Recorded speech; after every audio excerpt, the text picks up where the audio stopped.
Hello, can you hear us? Yes, follow. Yes, we can hear clearly. Very good. Namaskar. Namaskar. Yes. Who is our guide today? Both of you or?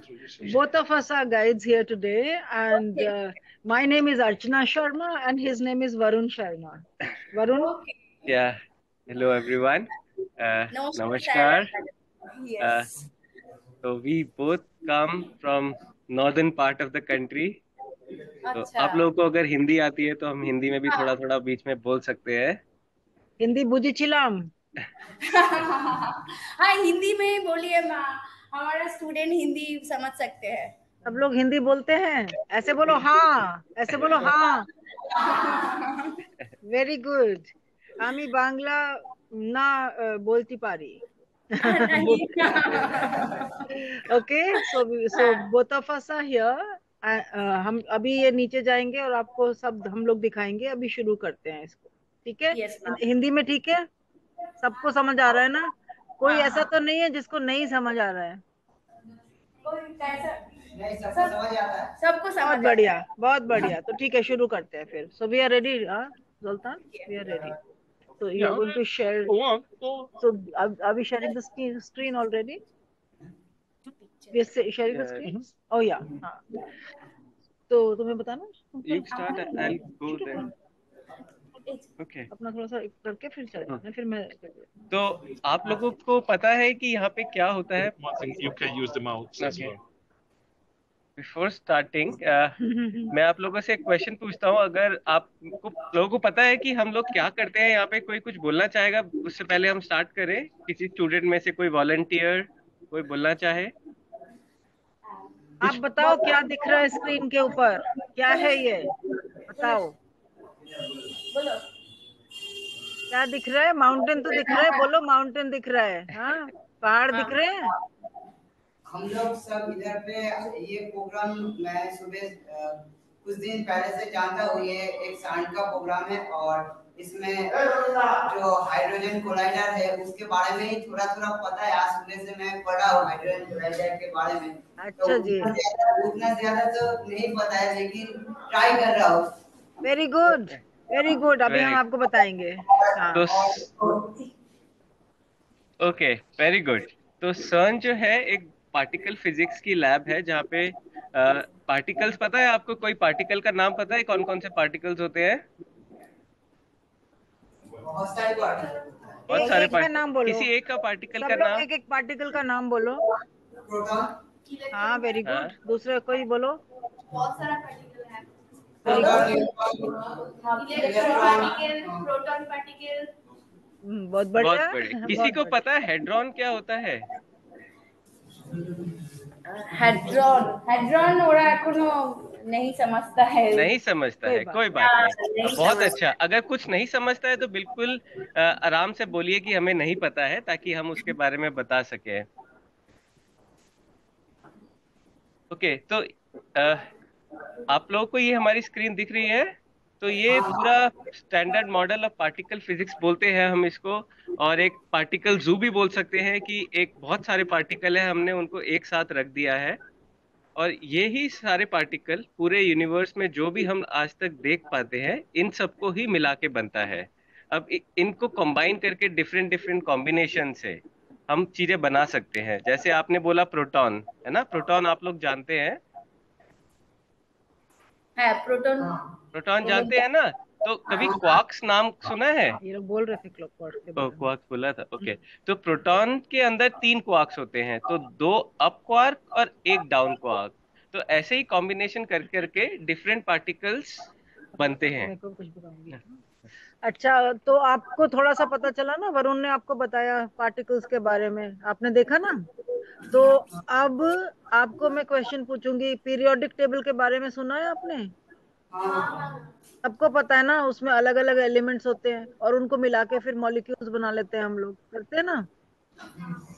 इतना तो पता है ना आप लोग को, ठीक है ना। तो ऐसे ही जो पार्टिकल्स है हमारे, जो फंडामेंटल पार्टिकल्स होते हैं, ये फंडामेंटल पार्टिकल्स को मिला के फिर दूसरे पार्टिकल्स बनते हैं। लेकिन जो बिल्कुल एब्सोल्युटली फंडामेंटल पार्टिकल्स हैं, वो पार्टिकल्स अब आपको दिख रहे हैं।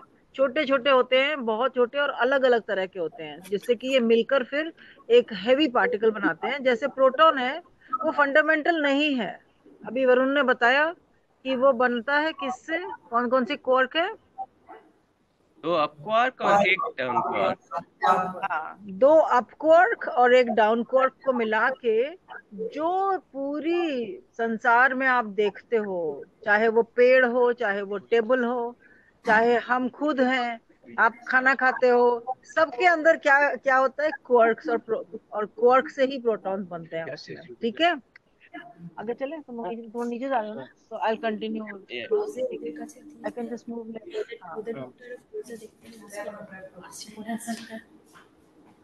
ओके, सो अभी तक पता चल गया कि कितने बहुत सारे पार्टिकल्स होते हैं जो फंडामेंटल होते हैं, ठीक है ना, ठीक है। अरे हाँ तो बोलो, ठीक। चलो, अब ये बताओ, आप सबको पता है कि हम सब लोग कहाँ से आए हैं, आपको मालूम है? सारी दुनिया कैसे बनी, आपको पता है? बताओ। Yes, very good, very good. Big bang हुआ था, तो बिग बैंग जब हुआ तो वो कितना टाइम पहले हुआ था, किसी को पता है? 13.8 बिलियन ईयर्स पहले। ओके, तो जब ये बिग बैंग हुआ, उसके बाद उस टाइम तो बहुत हाई टेम्परेचर था, राइट? आपको वरुण देख रहे हैं, वरुण को देख पा रहे हैं आप? अब कहाँ है वरुण? अरे सी वरुण, तुम मुझे सुन रहे हो? हाँ, ठीक। ठीक है, तो अभी हम यहाँ कंट्रोल रूम में खड़े हैं, लेकिन इसके बारे में ना हम लास्ट में बात करेंगे, ताकि उससे पहले हम आपको थोड़ा एक्सपेरिमेंट के बारे में बता दें कि यहाँ क्या क्या होता है। फिर थोड़ा आप लोगों को पता लगेगा कि उसको कंट्रोल करने के, आप अभी वैसे ही देख सकते हैं यहाँ पे, इफ यू कैन रोटेट, कितनी सारी स्क्रीन से चीजें यहाँ कंट्रोल हो रही हैं। अभी हम नीचे जाएंगे, थोड़ा सा और फैसिलिटी देखेंगे। यहाँ पे एक और हमारी फेलो इंडियन शिफ्टर बैठे हैं। But yeah, we oh, you don't. Okay, no problem, sir. No, okay. Okay. So, so, ma'am, you can take over because I'll be moving for now. So.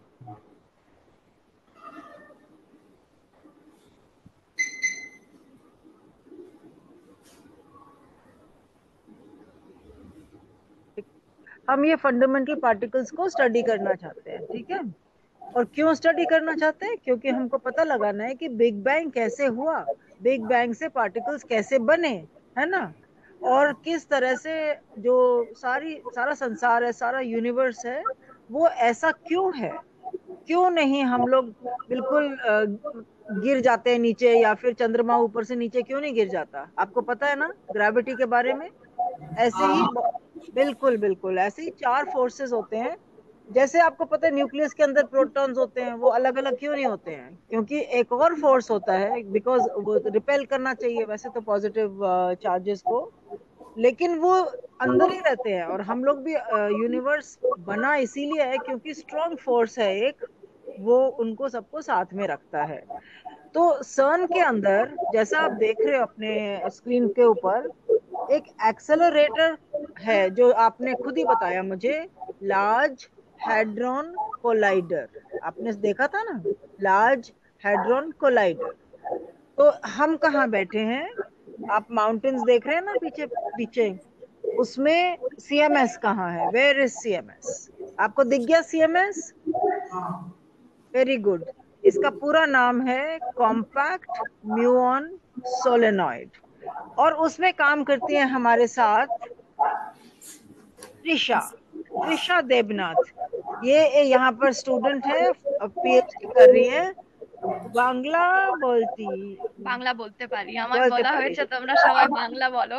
Yes yes, अब आप इनको बताओ थोड़ा सा इसके बारे में। তো আমরা এখানে লার্জ হ্যাড্রন কোলাইডারে কাজ করি। আর লার্জ হ্যাড্রন কোলাইডারে কি হয়, आप सुन पा रहे हो? कुछ लोग के नहीं। वेरी बहुत गुड, अच्छा लग रहा है बांग्ला सुन के। वेरी गुड, वेरी गुड, या Okay, या great. एक्सीलेंट। তো লার্জ হেড্রন কোলাইডারে एक এতটুকু একটা minute hydrogen, Varun is Varun is saying something. या सो अभी जो त्रिशा बोलना स्टार्ट करी थी, लार्ज हेड्रॉन कोलाइडर, इफ तो वो 27 किलोमीटर का एक्सेलरेटर है जहाँ पे हम प्रोटॉन्स को कोलाइड करते हैं।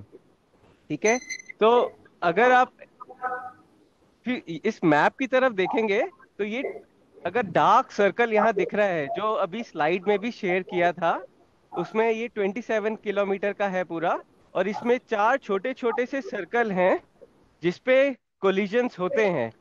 अगर आप देखेंगे प्रोटॉन्स कैसे जर्नी स्टार्ट करते हैं, एक छोटे एक्सेलरेटर से ये स्टार्ट करते हैं। एक्सेलरेशन का मतलब समझ आता है आपको? जहाँ पे हम पार्टिकल्स को स्पीड देते हैं, जैसे गाड़ी को एक्सेलरेट करते हैं ना, वैसे ही पार्टिकल को एक्सेलरेट करते हैं, उनकी स्पीड बढ़ाते हैं और उनको एनर्जी भी देते हैं।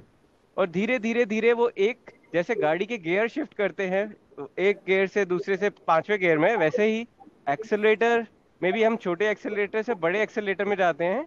जो सबसे छोटा है अबाउट 30 मीटर का है, और जो सबसे बड़ा है वो 27 किलोमीटर का है। और जैसे ही ये सबसे हाईएस्ट एनर्जी और हाईएस्ट स्पीड पहुंचते हैं, तो ये देखिए चार डिफरेंट पॉइंट्स पे कोलाइड करते हैं। और इन कोलिजन पॉइंट पे हम लोगों ने चार बड़े बड़े डिटेक्टर्स रखे हुए हैं। उन चारों में से एक डिटेक्टर है CMS, जिसका ना मैम ने अभी बताया है, कॉम्पैक्ट म्यूऑन सोलेनॉइड। ठीक है, अब आप ये अपने से पूछ सकते हैं कि हम ये पार्टिकल्स को कोलाइड क्यों कर रहे हैं, है ना, कि क्या जरूरत है इनको कोलाइड कोलिजन कराने की। तो अब जैसे हम सब बहुत छोटे बच्चे जब सब थे, तो हम सबसे पहले खिलौनों को क्या करते थे, तोड़ते थे कि अंदर देखना है इनके अंदर क्या है। तो वही क्यूरियोसिटी हम यहाँ पे वापस लेके आते हैं और पार्टिकल्स को स्मैश करते हैं ताकि हम देख पाए कि उनके अंदर क्या है, वो किस चीज से बने हैं, अगर उनके अंदर कुछ है। और और सिर्फ वो नहीं, हम उनको कोलाइड करके देखना चाहते हैं कि क्या रिएक्शन हो रहे हैं वो और किस पार्टिकल में कन्वर्ट कर रहे हैं। तो इसलिए हमको उनको बहुत ज्यादा एनर्जी पे कोलाइड करना पड़ता है। और जब कोलिजन होता है तो उसको देखना है कि क्या निकला उसके अंदर से, वो हम अपनी आंखों से तो नहीं देख सकते। तो उसके लिए बहुत बड़े बड़े डिटेक्टर्स, जो कि एक तरीके के बहुत बड़े कैमरा, उनको आप सोच सकते हो कि बहुत बड़े कैमरा हैं या बहुत वरुण बड़े। एक मिनट रुकना, एक मिनट यस रुकना। मैम। रिंकू प्लीज, आपके तरफ ना जो फीडबैक आ रहा है, तो जब आप बोल नहीं रहे हो तो अपना ऑडियो को म्यूट कर लीजिए please. Okay okay okay. Thank you. But whenever you want to talk, हाँ, please unmute या and start जब talking. भी बात करना है तो उसको अनम्यूट करके फिर देन यू कैन टॉक। ठीक है? हाँ बच्चों, समझ आ रहा है ना सब कुछ आपको? और बीच में रोक भी सकते हो, आपको क्वेश्चन आएगा ना तो आप बोलना वेट, ये क्वेश्चन है। ठीक है? Okay, go ahead Varun. Thank you. Varun go okay ahead. Okay, तो ऐसे ये बहुत बड़ा सेंसर है। अगर मैं अब आपको एक दिखाऊं कि जो ये पोस्टर है अभी, तो कि रियल डिटेक्टर हम नहीं दिखा सकते क्योंकि अभी एक्सपेरिमेंट चल रहा है और बहुत रेडिएशन होता है, तो उसमें अलाउ परमिशन नहीं है और सेफ भी नहीं है किसी के लिए जाना। तो मैं आपको ये पोस्टर दिखा रहा हूँ और ये रियल साइज पोस्टर है। तो मैं आपको इसके साथ चल के दिखाता हूँ कि मेरा एक्चुअल साइज कितना है जब इसके बिल्कुल मैं पास खड़ा होता हूँ। तो इस डिटेक्टर की डायमेंशन है, मैं आपको रेफरेंस देता हूँ। इसका जो डायमीटर है वो 15 मीटर का है। ठीक है, और इसकी जो, ये एक सिलेंडर की तरह है, बहुत बड़ा सिलेंडर जिसकी लेंथ है 20 लगभग 25 मीटर्स और हाइट है 15 मीटर्स। ओके, तो हाइट है तो इसके सिलेंडर है। तो ये इतना बड़ा है और इतना हैवी है कि इसका जो वेट है वो है लगभग लगभग 14,000 टन। आप लोगों को टन पता है ना कितना होता है? 1 टन इज 1000 kgs। तो ये कह सकते हैं, आप देख सकते हैं कि कितना बड़ा और भारी डिटेक्टर है। और इसमें अगर आपको जो डिफरेंट कलर्स दिख रहे हैं, वो डिफरेंट डिटेक्टर्स हैं। ठीक है, तो अगर जो सबसे छोटा पॉइंट दिख रहा है आपको, जो बहुत पॉइंट की तरह लग रहा है, वो बीम पाइप है जहां पे कोलिजन होता है। और उसके अराउंड जो गोल्डन चिप्स हैं, वो, हाँ, ये जो गोल्डन है दैट इज वो ट्रैकर है। अब ट्रैकर नाम से कुछ ऐसा लग रहा है कि जो ट्रैक करता है। तो आप लोग को पता है ना कि पार्टिकल्स के चार्ज होते हैं, पॉजिटिव चार्ज, नेगेटिव चार्ज। और आप लोगों ने इलेक्ट्रिसिटी और मैग्नेटिज्म पढ़ा होगा। तो उसमें आप देख सकते हैं कि जब हम, अगर आप पता होगा कि जैसे ही हम किसी चार्ज पार्टिकल को मैग्नेटिक फील्ड में ले जाते हैं, तो वो अपनी डायरेक्शन चेंज करता है। तो लॉरेंस लेफ्ट हैंड रूल आप लोगों ने जो पढ़ा है उसमें हम उसी रूल का यूज करके मैग्नेट की डायरेक्शन को फिक्स रख के हम मेजर करते हैं कि कैसे पार्टिकल का क्या चार्ज है। अगर वो एक डायरेक्शन मूव कर रहा है तो उसको पॉजिटिव हो सकता है, ऑपोजिट में मूव कर रहा है तो नेगेटिव, और अगर सीधा चला गया तो उसका कोई चार्ज नहीं है। और अब ये देखना है कि कितना मैग्नीट्यूड है तो उसके लिए कितना उसका रेडियस ऑफ कर्वीचर है, उससे हमें पता लगता है कि पार्टिकल का क्या चार्ज है। ठीक है, तो ऐसे हम पार्टिकल्स का चार्ज मेजर करते हैं। अब मैंने जैसे ही बोल दिया कि मैग्नेटिक फील्ड है, तो हमें एक मैग्नेट भी चाहिए। तो जो आप सिल्वर पोर्शन देख रहे हैं डिटेक्टर का, ये बहुत बड़ी मैग्नेट है। इनफैक्ट इसमें एक सोलिनॉइडल शेप की मैग्नेट है जो वर्ल्ड की सबसे बड़ी मैग्नेट है। बस इस मैग्नेट का ही वेट लगभग 2000 टन है, और इसको हम लगभग लगभग 16,000 एम्पेयर्स करंट देते हैं ताकि मैग्नेटिक फील्ड हो 3.8 टेस्ला, जो कि हमारी अर्थ की मैग्नेटिक फील्ड से रफली 200,000 ज्यादा है। ठीक है, और इस मैग्नेट के अंदर दो कैलोरीमीटर्स हैं। आप लोगों को पता है कैलोरीमीटर्स क्या होते हैं? कैलोरी, जैसे आप लोगों को पता है, it's a unit of energy. तो कैलोरीमीटर ऐसे डिटेक्टर्स जो एनर्जी मेजर कर सकते हैं, उन डिटेक्टर्स को हम कैलोरीमीटर बोलते हैं। तो ये जो ब्लू कलर के अंदर आपको दिख रहे हैं, ये दो कैलोरीमीटर्स हैं। एक है इलेक्ट्रोमैग्नेटिक कैलोरीमीटर, जिससे हम इलेक्ट्रोमैग्नेटिक पार्टिकल्स की एनर्जी मेजर करते हैं। इलेक्ट्रोमैग्नेटिक जैसे नाम से आपको पता समझ आ रहा होगा कि इलेक्ट्रॉन्स और फोटॉन्स इलेक्ट्रोमैग्नेटिक पार्टिकल्स होते हैं। और दूसरा कैलोरीमीटर होता है हेड्रॉन्स। तो हेड्रॉन्स, आपसे मैंने पूछा था किसी को पता है हेड्रॉन्स क्या होते हैं, तो शायद आप लोग को नहीं सुना होगा ये नाम। तो हेड्रॉन्स वो पार्टिकल होते हैं जो क्वार्क से बनते हैं। क्वार्क्स जो प्रोटॉन्स के अंदर होते हैं, तो प्रोटॉन भी एक तरीके का हेड्रॉन है, न्यूट्रॉन भी एक तरीके का हेड्रॉन है। तो ऐसे ही बहुत सारे हेड्रॉन्स होते हैं, तो उसको उसकी एनर्जी मेजर करने के लिए हम हेड्रोनिक कैलोरीमीटर यूज करते हैं। और उसके बाद जो है मैग्नेट है, और मैग्नेट के बाहर जो आपको रेड और सिल्वर कलर का स्ट्रक्चर दिख रहा है, वो है हमारा मियॉन सिस्टम। मियॉन पार्टिकल पता है आप लोगों को? किसी को कभी नाम सुना है? चले, मैं आप लोगों को सुन नहीं पा रहा, लेकिन मैं बता देता हूँ। मियॉन इलेक्ट्रॉन की तरह ही होता है, बस उसका मास मियॉन इलेक्ट्रॉन से अबाउट 200 टाइम्स ज्यादा होता है। आप उसको हैवियर इलेक्ट्रॉन बोल सकते हैं, बिकॉज वो हैवियर है तो उसकी थोड़ी सी प्रॉपर्टी डिफरेंट होती है इलेक्ट्रॉन से, और उसको मेजर करने के लिए हमें थोड़े स्पेशल तरीके के डिटेक्टर यूज करने पड़ते हैं। और आप लोगों को जो डिफरेंट लेयर्स ऑफ डिटेक्टर्स मैंने बताए, वो सब डिफरेंट टेक्नोलॉजी से बने हुए हैं। कुछ गैसियस डिटेक्टर्स हैं, कुछ क्रिस्टल डिटेक्टर्स हैं, कुछ में सिलिकॉन लगा हुआ है। तो उनको हम कैसे मेजर कर सकते हैं प्रिसाइजली, बेस्ड उसके अकॉर्डिंग डिफरेंट डिटेक्टर्स बने हुए हैं। तो मैं मैम को हैंड ओवर करता हूँ और हम दूसरे रूम में जाते हैं तब तक। बाकी एक मिनट, एक और चीज मैं बोल सकता हूँ कि हाँ। इस रूम में अगर हम देखें तो ये असेंबली रूम है जहाँ पे डिटेक्टर ये बनाया गया था। और जहाँ हम खड़े हुए हैं वो एक जगह, वो आपको दिखा नहीं सकते, बट ये फ्लोर मूवेबल है, और ये इसके नीचे एक बहुत बड़ा होल है जहाँ से डिटेक्टर लिया गया था। मैं आपको एक फोटो दिखाता हूँ, उससे शायद आप लोगों को थोड़ा सा समझ आए।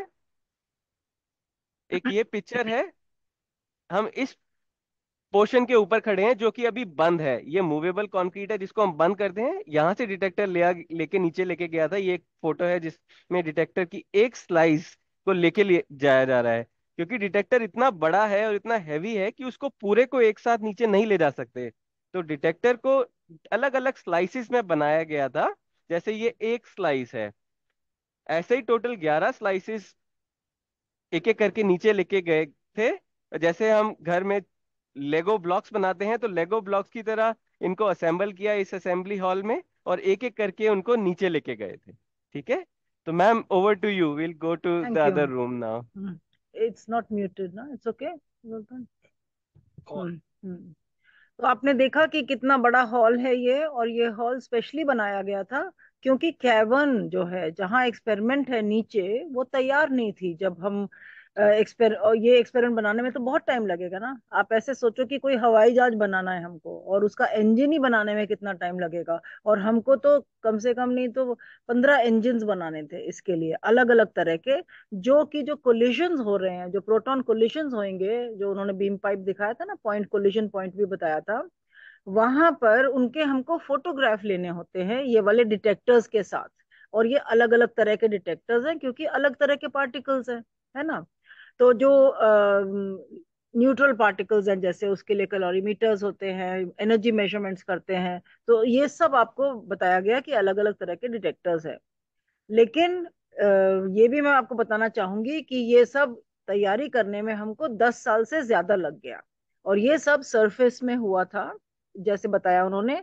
और जब नीचे कर रहा हमने, आप ये सोचो कि 2000 टन का कोई ऑब्जेक्ट है और उसको हम नीचे मतलब लोअर कर रहे हैं, तो उसमें किस तरह की क्रेन लगी होगी, ये क्वेश्चन मैं आपको दे रही हूँ और बाद में इसका आंसर पूछूंगी, ठीक है। आप ऐड करोगे कुछ अभी? अभी वरुण हाँ ठीक है, वरुण, यू रेडी? हाँ, over to you. Yes ma'am. Okay, हाँ थैंक यू। तो अभी हमने आपको एक फोटो दिखाई जो कि बहुत बड़ी डिटेक्टर की थी। अब मैं छोटे छोटे कंपोनेंट दिखाता हूँ आपको कि कैसे देखने में लगते हैं वो कंपोनेंट्स। तो अगर आप ये छोटा सा देखेंगे, ये बहुत छोटी सी चिप है जो एक ट्रैकर मॉड्यूल है, छोटा सा। ऐसे मिलियंस ऑफ मॉड्यूल्स लगे हुए हैं। और इसको इवन हमें देखने के लिए कि कैसे, जैसे फोन में आपके पिक्सेल्स होते हैं ना, फोन स्क्रीन में या फोन का कैमरा होता है, वैसे ही ये मॉड्यूल है सिलिकॉन का। इसको अगर हम माइक्रोस्कोप में देखें तो पिक्सेल्स ऐसे छोटे छोटे छोटे छोटे छोटे छोटे मॉड्यूल होते हैं। तो जैसे ही पार्टिकल जाता है किसी एक मॉड्यूल को हिट करता है, तो वो आयनाइज हो जाता है। और वहां से हमें इंफॉर्मेशन मिलती है कि यहाँ एक पार्टिकल ने हिट किया। तो इसमें से हम सिर्फ बहुत सिंपल इंफॉर्मेशन एक्सट्रैक्ट करते हैं, जैसे कि एक्स वाई और जी कोऑर्डिनेट्स। ठीक है। तो जैसे आप लोग अगर आजकल तो ग्राफ यूज नहीं करते हैं या कम यूज करते हैं, तो प्लॉटिंग करते हैं तो कोऑर्डिनेट्स को कंबाइन करते हैं। आपके पास 3 पॉइंट्स है तो उसको कनेक्ट करते हैं। वैसे ही हमारे पास ये डिफरेंट लेयर्स हैं जिसमें हमारे को एक्स वाई जी कोऑर्डिनेट मिलते हैं, और हम उन दो को कनेक्ट करते हैं और पार्टिकल का ट्रैक बनाते हैं। ठीक है। और जीपीएस भी कुछ कुछ ऐसे ही चलता है, जैसे आप लोग का फोन धीरे धीरे आगे चलता है आपके साथ, तो उसके कोऑर्डिनेट सैटेलाइट से कम्युनिकेशन के थ्रू जाते हैं और वो कनेक्ट डॉट्स होते हैं, तो वो भी ट्रैक्स ऐसे ही बनते हैं। ठीक है। तो ये तो बहुत छोटा मॉड्यूल था, लेकिन थोड़ा सा कंप्लीट मॉड्यूल एक कॉम्प्लीमेंट्री डिटेक्टर है ये ट्रैकर का ही। तो इसमें अगर देखें तो अब जो मॉड्यूल है थोड़ा सा बड़ा हो गया है। वो पिक्सल डिटेक्टर था, पिक्सेलेटेड, जो बिल्कुल बीम पाइप के अराउंड है। और ये पिक्सल के बाद है जिसको हम ट्रैकर बोलते हैं, जिसमें अगर आप देखो पिक्चर तो थोड़ा सा एक्टिव मॉड्यूल है, थोड़ा सा कुछ कुछ इलेक्ट्रॉनिक्स लगी हुई है, कुछ फाइबर्स दिख रहे हैं आपको। तो जब आइडिया है कि इसमें कि अब पार्टिकल जब प्रोड्यूस हुआ है किसी कोलिजन में, तो वो कहीं भी जा सकता है। जैसे कि आपके घर में अगर एक ग्लास बॉटल टूटती है, उसका कांच कहीं भी जा सकता है ना, हमें नहीं पता। तो वैसे ही जब कोलिजन होता है दो पार्टिकल्स में, तो उसके बाद जो निकल के आता है वो किसी भी डायरेक्शन में जाता है, हमें नहीं पता। तो हमें डिटेक्टर के चारों तरफ कुछ ना कुछ लगाना है। और यहाँ पे अगर देखो तो इलेक्ट्रॉनिक्स है, और पार्टिकल यहाँ हिट करेगा तो उसको हम मेजर नहीं कर सकते। तो उसके लिए उसके दूसरी तरफ एक्टिव रीजन लेयर लगा देते हैं। और डेटा कैसे आता है, इसमें पार्टिकल हिट किया, वो इलेक्ट्रॉनिक सिग्नल होता है। उस इलेक्ट्रॉनिक सिग्नल को हम कन्वर्ट करते हैं यहाँ से डिजिटल सिग्नल में पहले, फिर डिजिटल सिग्नल को हम कन्वर्ट करते हैं ऑप्टिकल सिग्नल में, और फिर डेटा ऑप्टिकल फाइबर्स के थ्रू हमारी जाता है। जैसे आप लोगों के घर में आजकल फाइबर इंटरनेट आता है, वैसे ही ये फाइबर से हम लोग डेटा ट्रांसफर करते हैं अपनी स्टोरेज यूनिट में, जिसको हम बाद में स्टडी करते हैं। और अब ट्रैकर के बाद मैंने आपको कैलोरीमीटर के बारे में बताया था। तो कैलोरीमीटर हमारा जो एक बहुत अच्छा कैलोरीमीटर है, वो है क्रिस्टल कैलोरीमीटर। ये एक तरीके के डायमंड्स कह सकते हो, क्योंकि ये सबसे महंगे पार्ट है हमारे डिटेक्टर के। ठीक है। तो यहाँ ना दो हैं, आप लोगों को पता नहीं लगेगा, जो कि बिल्कुल ग्लास क्रिस्टल की तरह लग रहे हैं, है ना। जैसे हम लोग घर में शो पीस भी रखते हैं, बिल्कुल वैसे क्रिस्टल के हैं। लेकिन इनमें से एक लेड टंगस्टेट का है, जो कि बहुत डेंस क्रिस्टल है। और इसमें क्या होता है, जैसे ही कोई पार्टिकल आता है, तो वो, आपको पता है एनर्जी का सबसे सिंपल रूल क्या है? कोई बोलना चाहेगा? क्या हम एनर्जी बना सकते हैं?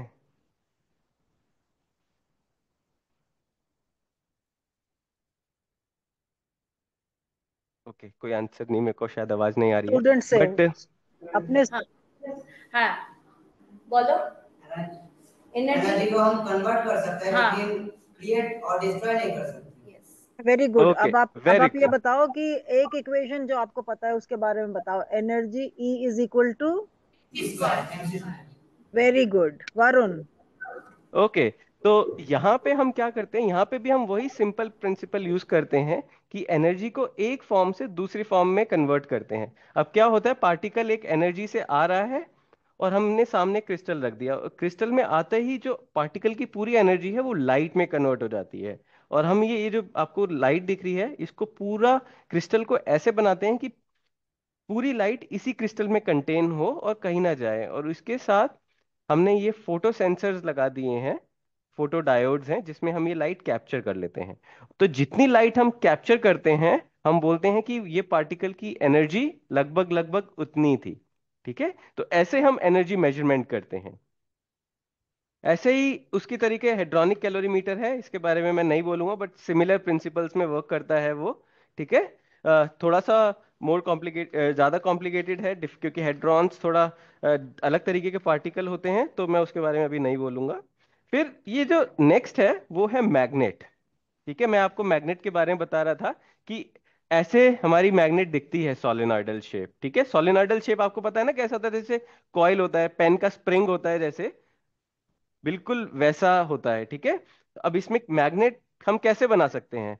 मैग्नेट बनाने का बहुत सिंपल तरीका है, जो आप लोगों ने क्लास में पक्का अच्छा पढ़ा होगा, कि हम बहुत करंट देंगे और उससे मैग्नेटिक फील्ड जनरेट होती है, राइट? तो इसमें भी हम वैसे ही करते हैं, बहुत हाई करंट देते हैं, जिससे हमें मैग्नेटिक फील्ड मिलती है। और आपको को पता होगा मैग्नेटिक फील्ड कैसे होती है। जैसे अगर ये सोलेनॉइडल शेप है, तो मैग्नेटिक लाइंस ऐसे जा रही हैं, राइट? मैग्नेटिक फील्ड हमें मैग्नेटिक लाइन से मिलती है, ये आप लोगों ने अपनी इलेक्ट्रोसिटी मैग्नेटिज्म की क्लास में पढ़ा होगा, शायद कुछ एक्सपेरिमेंट भी करे होंगे। तो अंदर हमें यूनिफॉर्म फील्ड होती है और बाहर मैग्नेटिक लाइंस दूर और दूर और दूर होती जाती हैं, तो मैग्नेटिक इंटेंसिटी कम होती जाती है। ठीक है, और ये देखने में कुछ ऐसे दिखती है, एक छोटा सा बार, और इसमें ये जो बीच में आपको दिख रहा है डार्क ब्लैक सा, इसमें अब हमें बहुत हाई करंट देना है, राइट? 16,000 एम्पेयर्स। तो वो करंट हम कॉपर वायर में दे सकते हैं, लेकिन कॉपर वायर से बहुत हीट जनरेट होगी। लेकिन हमें हाई मैग्नेटिक फील्ड चाहिए, तो उसके लिए हमें, आप लोगों ने सुपर कंडक्टिविटी के बारे में पढ़ा होगा, कि वो जो स्टेट है जहाँ पे रेजिस्टेंस बिल्कुल नहीं होती है। और सुपर कंडक्ट, तो ये मैग्नेट सुपर कंडक्टिंग मैग्नेट है और सुपर कंडक्टिंग मटेरियल से बनी है। इसके लिए हमें सुपर कंडक्टिंग स्टेट तभी हम अटेन कर सकते हैं जब बहुत लो प्रेशर हो या बहुत लो टेम्परेचर हो। तो इस मैग्नेट को हम -270 डिग्री सेंटीग्रेड पे रखते हैं और 1.9 केल्विन पे, और अबाउट 16,000 टू 18,000 एम्पेयर करंट देते हैं, जिससे हमें 3.8 टेस्ला की मैग्नेटिक फील्ड मिलती है।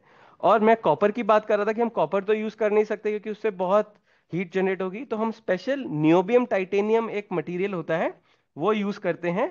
और वो इतना थिन होता है जितना हमारा बाल होता है, उससे भी ज्यादा थिन होता है, लेकिन इतनी टेंसाइल स्ट्रेंथ होती है कि हम इतना हाई करंट देते हैं तब भी वो विथस्टैंड करता है। ठीक है, तो उसके बाद हमारे ये एक जेम फॉइल है, जिसके बारे में मैम में भी अर्चना मैम अच्छा से बोल सकती है। मैम, आप बोलना चाहेंगे? जो देख रहे हैं ये, इसमें छेद बने हुए हैं, बहुत सारे मिलियंस ऑफ छेद बने हुए हैं। एक कॉपर फॉइल है जिसमें दोनों तरफ कैप्टॉन क्लैड है। इसका मतलब क्या हुआ कि जो एक छेद है उसके अंदर अगर हम वोल्टेज लगाते हैं ऊपर और नीचे और कोई गैस डालते हैं बीच में, तो आयोनाइजेशन हो जाता है जब रेडिएशन पास करता है। ठीक है ना? वो दिखाना जरा, कैन यू आस्क, वो दिखाने, Noemie can you show the sketch? हाँ। तो उससे डिटेक्टर हम बना लेते हैं, और जैसे ही रेडिएशन जाता है तो गैसियस मीडियम से हम एक म्यूऑन को डिटेक्ट कर लेते हैं।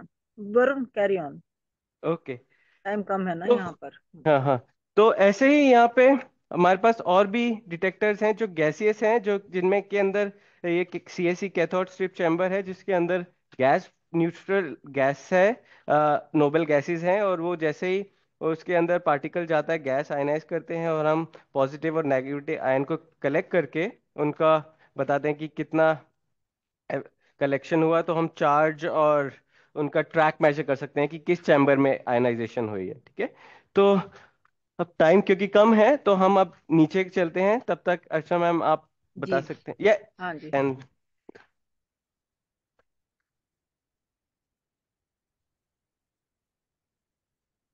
Again like this, okay.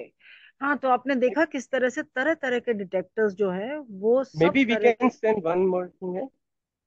Particles को डिटेक्ट करते हैं। ठीक है ना, आपने देखा कितनी सारी इक्विपमेंट है, कितने सारे डिटेक्टर्स लगे हुए हैं। डिटेक्टर्स से आप और घबराइए शी नहीं, ऐसा स्पीकिंग कोई सब में। नाम नहीं है।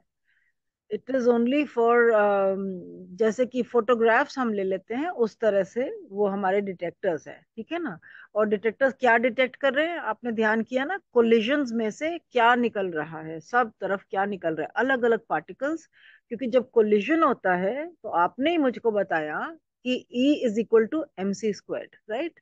तो जो एक्सेलरेटर है, एक्सेलरेटर में हम एनर्जी देते हैं, और जब इनफ एनर्जी उसमें जब कोलिजन में आ जाती है तो बहुत सारे और तो पार्टिकल्स बन जाते हैं जो मैम मैं आपको बस 1 मिनट के लिए इंटरप्ट करूंगा ताकि इनको हाँ दिखा सके कि हमें बिल्कुल नीचे बिल्कुल। जाने के लिए हाँ अपने बिल्कुल आई बिल्कुल। स्कैन करना होता है।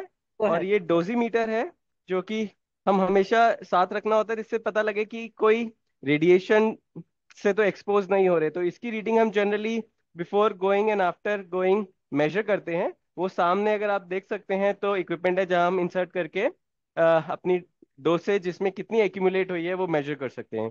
तो अभी मैं इसको बैच करूंगा और दरवाजा खुलेगा, फिर अंदर जाके मैं अपना आई स्कैन करूंगा और तभी एंट्री होगी। जैसा कि आपने मूवी में देखा था ना, एक मूवी देखी थी किसी ने, एंजल्स एंड डेमन्स, लेकिन इट वाज, वो बिल्कुल ठीक नहीं था उसमें जो दिखा रहे थे, वो बिल्कुल ठीक नहीं था। जो सच्चाई है वो ये है जो आप देख रहे हो अभी, जो वरुण कर रहा है। ठीक है। और ये भी बहुत ज्यादा जरूरी है, क्योंकि नीचे रेडिएशन हैजर्ड हो सकता है, और जो भी नीचे जा सकता है उसको बहुत सारी ट्रेनिंग करनी पड़ती है, और बहुत सारे ऑथराइजेशन लेने पड़ते हैं, तभी वो नीचे जा सकते हैं। वरुण। ओके, तो अब हम नीचे जाने को तैयार हैं। तो ये बहुत बड़ा एलिवेटर है, और यहाँ पे आप देख सकते हैं कितना बड़ा एलिवेटर है। उससे पहले एक और चीज, अगर आप ऊपर वो सेंसर को देखेंगे वो ब्लैक सा, तो यहाँ पे अगर जो फिजिकल विजिटर आते हैं ना, उनको हम एक स्पेशल ऑरेंज हेलमेट देते हैं जिसमें RF चिप लगी होती है, ताकि क्योंकि विजिटर्स को तो आई स्कैन नहीं कर सकते है ना, तो उन लोगों को स्पेशल एक ब्लू डोर से लेके आते हैं और उनको स्पेशल हेलमेट पहनाते हैं ताकि हम उनका काउंट कर सकें कि कितने लोग नीचे गए हैं। ठीक है, स्पेशली जो लोग कंट्रोल रूम में बैठे हुए हैं वो नहीं देख सकते कि कितने लोग नीचे जा रहे हैं। Okay ma'am, I will be offline now, will be in elevator. तो जी जी जी। आप कुछ बताना चाहेंगे? चलिए मैं आपको इंट्रोड्यूस करती हूँ। हमारे एक और कोलीग हैं, राजस्थान से हैं, यहाँ पर PhD कर रहे हैं, हाँ, चिरायु। तो मैं यही बोलना चाहूँगा कि मैं भी CMS से इंट्रोड्यूस हुआ था नॉट टू लॉन्ग अगो। मैं भी रिसेंटली ही जाना हूँ CMS के बारे में, एंड मेरे को इंटरेस्ट आया है। एंड बेसिकली ये कुछ नहीं, एक बहुत हाई स्पीड कैमरा है। तो इतना अपने जो स्पेशलाइज्ड डिटेक्टर जो बनाया है और जो अपन करते हैं, इट्स जस्ट नथिंग बट बहुत एक एसेंशियली कैमरा है। तो हम लोग बहुत हाई स्पीड में चीज़ें को कैप्चर करते हैं, बहुत प्रिसाइसली चीज़ों को ऑब्जर्व करते हैं। एंड ये एकदम लेटेस्ट आप अपना टेक्नोलॉजीज। बताइए, आप कौन सा काम कर रहे हैं? तो मैं अपना PhD में हिग्स बोसॉन और चार्म की कपलिंग्स को प्रोब कर रहा हूँ। ओके, अब मैं बताती हूँ, क्योंकि हिग्स बोसॉन आपने नया शब्द सुना अभी, है ना। आपको पता है कि हिग्स बोसॉन क्या है? बताइए। आपने सुना होगा जरूर, आपकी टीचर ने बताया होगा आपको। God particle. Very good, very good. और गॉड पार्टिकल क्यों बोलते हैं उसको, ये बताइए। इसको गॉड पार्टिकल बोलता है क्योंकि इसको गॉड पार्टिकल ऐसे ही हाँ बोलते हैं बेटा। कि उसके ऊपर ही पूरा पार्टिकल का मास होता है। सही सही, बिल्कुल। जी देखा ना कि आपको मालूम है, ये तो बहुत अच्छा लगा सुन के। Very good. आपका क्या ओके नाम है तो बेटा? नाम जीनियस है। बहुत बढ़िया बेटा, वेरी गुड। वरुण। ओके तो हम लोग नीचे आ गए हैं और अब ये अंदर जाने वाले हैं। तो ये बहुत हैवी डोर है, जस्ट टू प्रोटेक्ट एवरीवन। सो यहाँ पे देख सकते हैं, अगर आपको ये लाइट्स ऊपर जाती हुई फ्लैशिंग लाइट्स दिख रही हैं, तो आप देख सकते हैं कि हम कितनी नीचे आ गए हैं। हम लगभग लगभग 88 मीटर्स जमीन से नीचे आ गए हैं। ये पहले बहुत बड़ी बात होती थी अंडरग्राउंड होना, लेकिन आज की डेट में अगर आप सोचें तो दुनिया में बहुत सारे मेट्रो स्टेशन हैं जो इतनी अंडरग्राउंड हाइट पे, अंडरग्राउंड डेप्थ में है। तो लेकिन स्टिल इतने नीचे आके कोई भी काम करना बहुत डिफिकल्ट टास्क है, ठीक है। तो सामने डिटेक्टर हमारा इस वॉल के पीछे है, ठीक है। डिटेक्टर के चारों तरफ अबाउट 8 से 7 मीटर की कंक्रीट वॉल है, ताकि कोई भी रेडिएशन लीक हो या कुछ हो तो आ, वो उस रूम के बाहर ना आए, ठीक है। और यहाँ पे हमारे पीछे बहुत सारी फोटोग्राफ्स हैं जो कि हम्म। जब सीएमएस डिटेक्टर कंस्ट्रक्ट हो रहा था उस फेज की हैं। और यूट्यूब पे ना एक बहुत अच्छा इंट्रोडक्शन टू सीएमएस का छोटा सा 7 मिनट्स का वीडियो भी है, मैं आपको सजेस्ट करूंगा कि आप लोग देखें। वो एक बहुत अच्छी समरी देता है कि कैसे डिटेक्टर बना और कैसे ऑपरेट कर रहा है, और छोटी हम्म। छोटी फंक्शनैलिटी भी बताता है। तो अब हम अंदर जा रहे हैं, हम इसको बोलते वो हैं दिखा दो काउंटिंग रूम। वरुण। वो यस मैम। दिखाओ जो लाइट्स जा रही है ऊपर नीचे की नहीं, डेटा वाली। हाँ उसके वो बारे में। दिखाया मैम। अच्छा, ओके, अच्छा नहीं। सॉरी। मेरा मिस हो गया कुछ। तो अगर आप ये लाइट देख सकते हैं, तो ये रिप्रेजेंट कर रहा है कि हम कैसे कंटिन्यूअसली डेटा ले रहे हैं और उनको अपनी स्टोरेज यूनिट्स जो कि हमारी सरफेस पे हैं वहां जा रही हैं। क्योंकि हम ऑप्टिकल फाइबर के अंदर डेटा कैसे मूव कर रहा है वो तो नहीं देख सकते, तो हम ये रिप्रेजेंटेशन के लिए यहाँ पे हम लाइट्स हैं कि कैसे डेटा कंटिन्यूअसली ऊपर जा रहा है।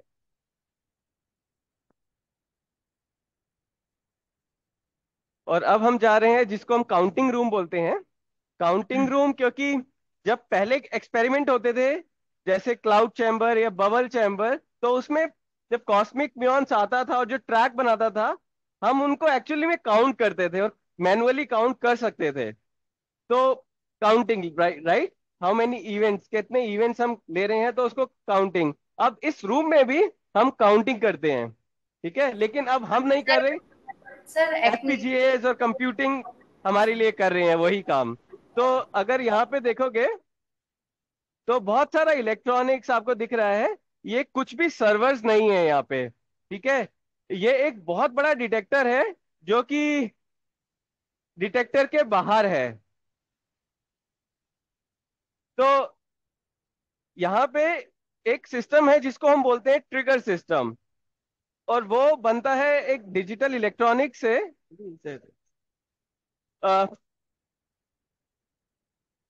जैसे आपके डिजिटल गेट्स होते हैं, आप लोग डिजिटल सिस्टम्स पढ़ते हैं, एंड गेट और गेट, राइट। तो यहाँ पे भी अब, और जो कंप्यूटर में प्रोसेसर्स होते हैं जैसे इंटेल प्रोसेसर्स, या आपके फोन में भी प्रोसेसर्स हैं बहुत सारे, तो ये भी प्रोसेसर बोर्ड्स हैं जो कि हम कस्टम बनाते हैं पूरे छोटे छोटे कंपोनेंट्स लेके, और उसमें फिजिक्स एल्गोरिदम लिखते हैं, फिजिक्स के लॉजिक लिखते हैं कि क्योंकि जो हमारा डेटा आ रहा है ना, ये हमने शायद आपको बताया नहीं कि जो प्रोटॉन कोलाइड कर रहे हैं, वो किसी को पता है कि कितने प्रोटॉन्स हम 1 सेकंड में कोलाइड करते हैं? ये बहुत फेमस नंबर है, अगर किसी को पता है, किसी ने कहीं भी हमें तो पढ़ा है पता है, या तो सुना लगता है, है कि तो वो बोल सकता है। कोई अंदाजा लगा लो। कुछ भी कितने आप फोटो गैस कर सकते हो, कितने ये फोटो ले क्विज की सकते हो तरह आप बोल एक सकते सेकंड हो। में? हाँ, अलग अलग बताइए। स्टूडेंट नंबर बोल सकते हैं। बोलो, कुछ अंदाजा बोलो। एक सेकंड में कितना फोटो ले सकते हैं, बोलो।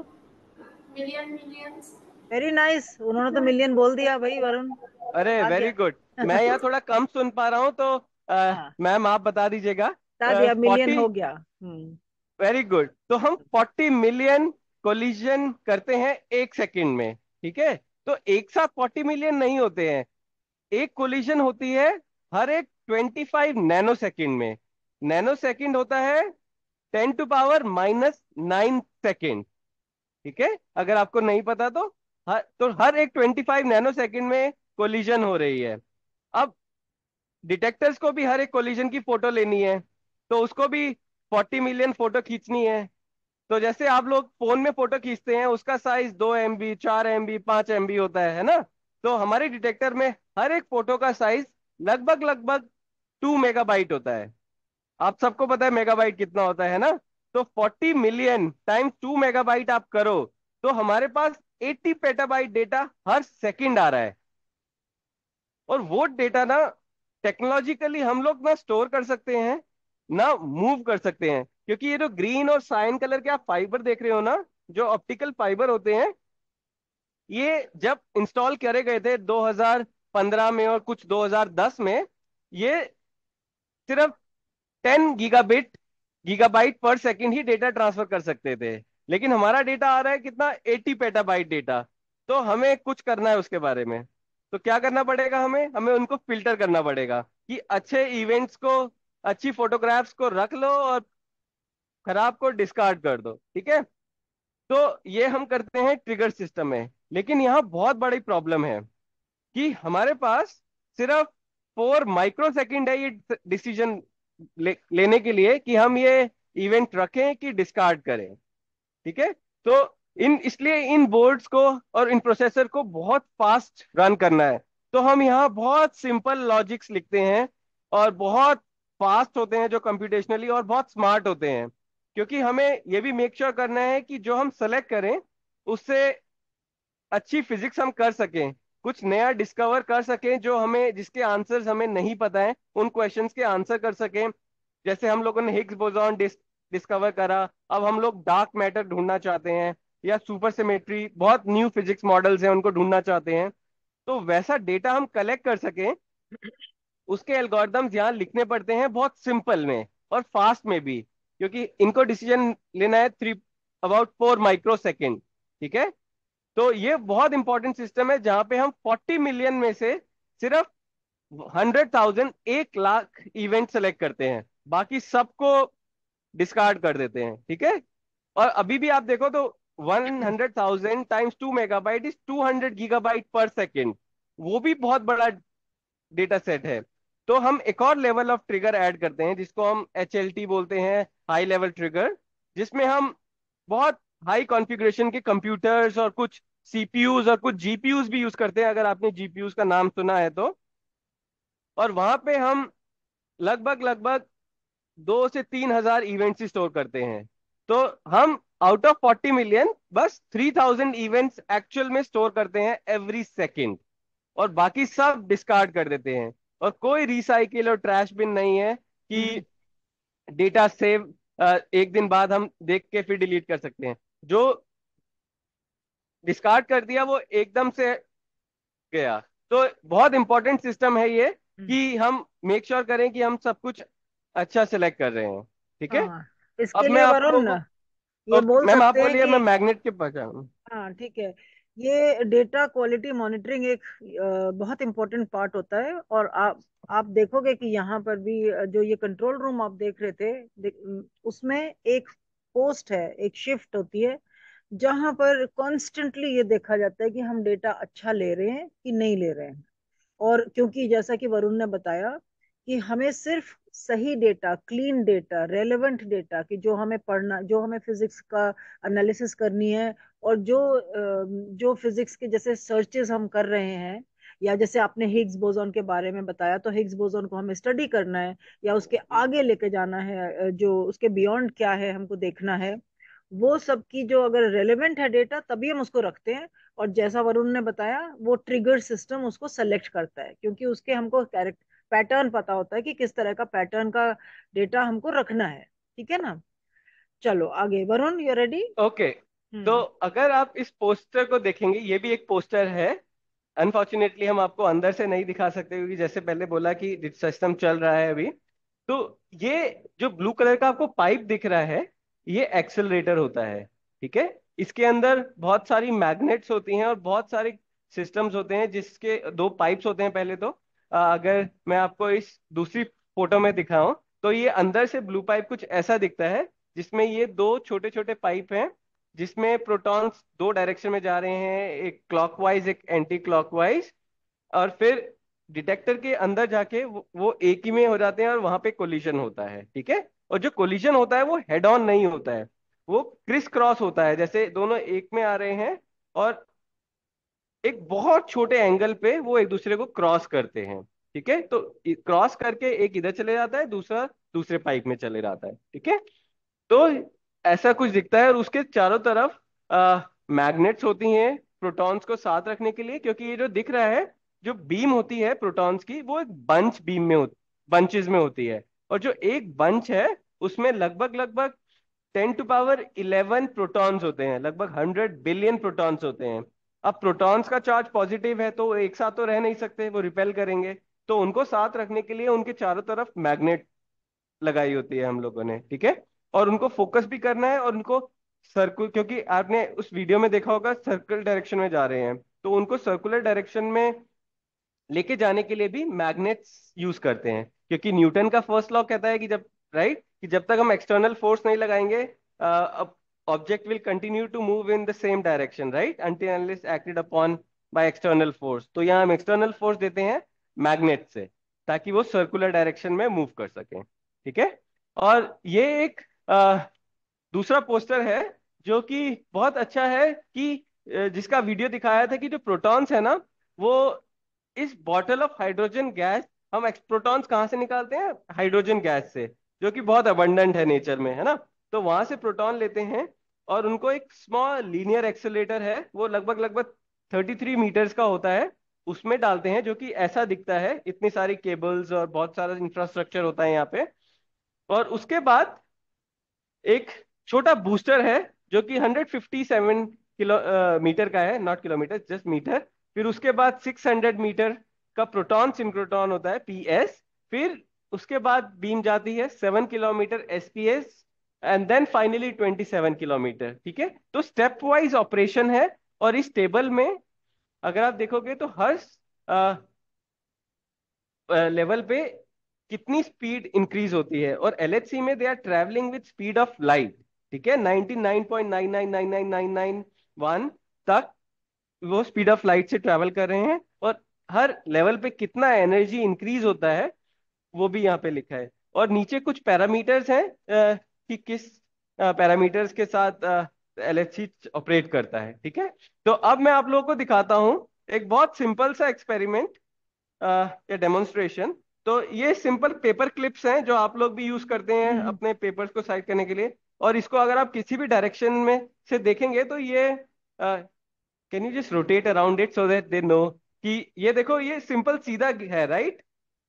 इसमें अभी सिर्फ ग्रेविटेशनल फोर्स एक्ट कर रही है, ये नीचे जा रहा है, राइट। अगर मैं ऊपर से छोड़ूंगा तो बस ये फ्री फ्लो में नीचे गिर रहा है। अब हम ना वो उस डायरेक्शन में हमारा डिटेक्टर है तो मूव करेंगे उस डायरेक्शन में। तो आप बताना अगर आप लोगों को कुछ डिफरेंस दिख रहा है क्या धीरे धीरे।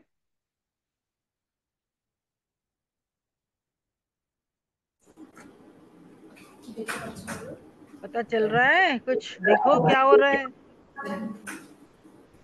क्या हो रहा है, बताइए, बताइए क्या हो रहा है।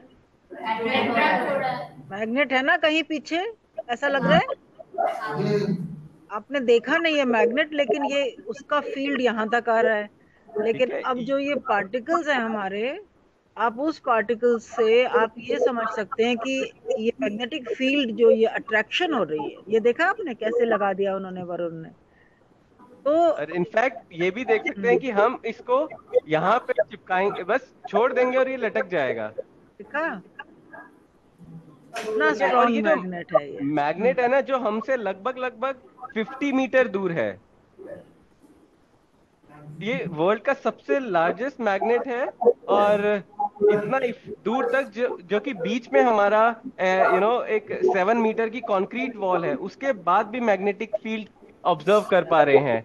आप या लोगों ने अभी देखा एक क्वांटम टनलिंग पे नोबेल प्राइज मिला था इस साल, तो ये भी एक उसका एक्सपेरिमेंट एग्जाम्पल है कि मैग्नेट टनल कर जाती है इवन कंक्रीट वॉल पे भी।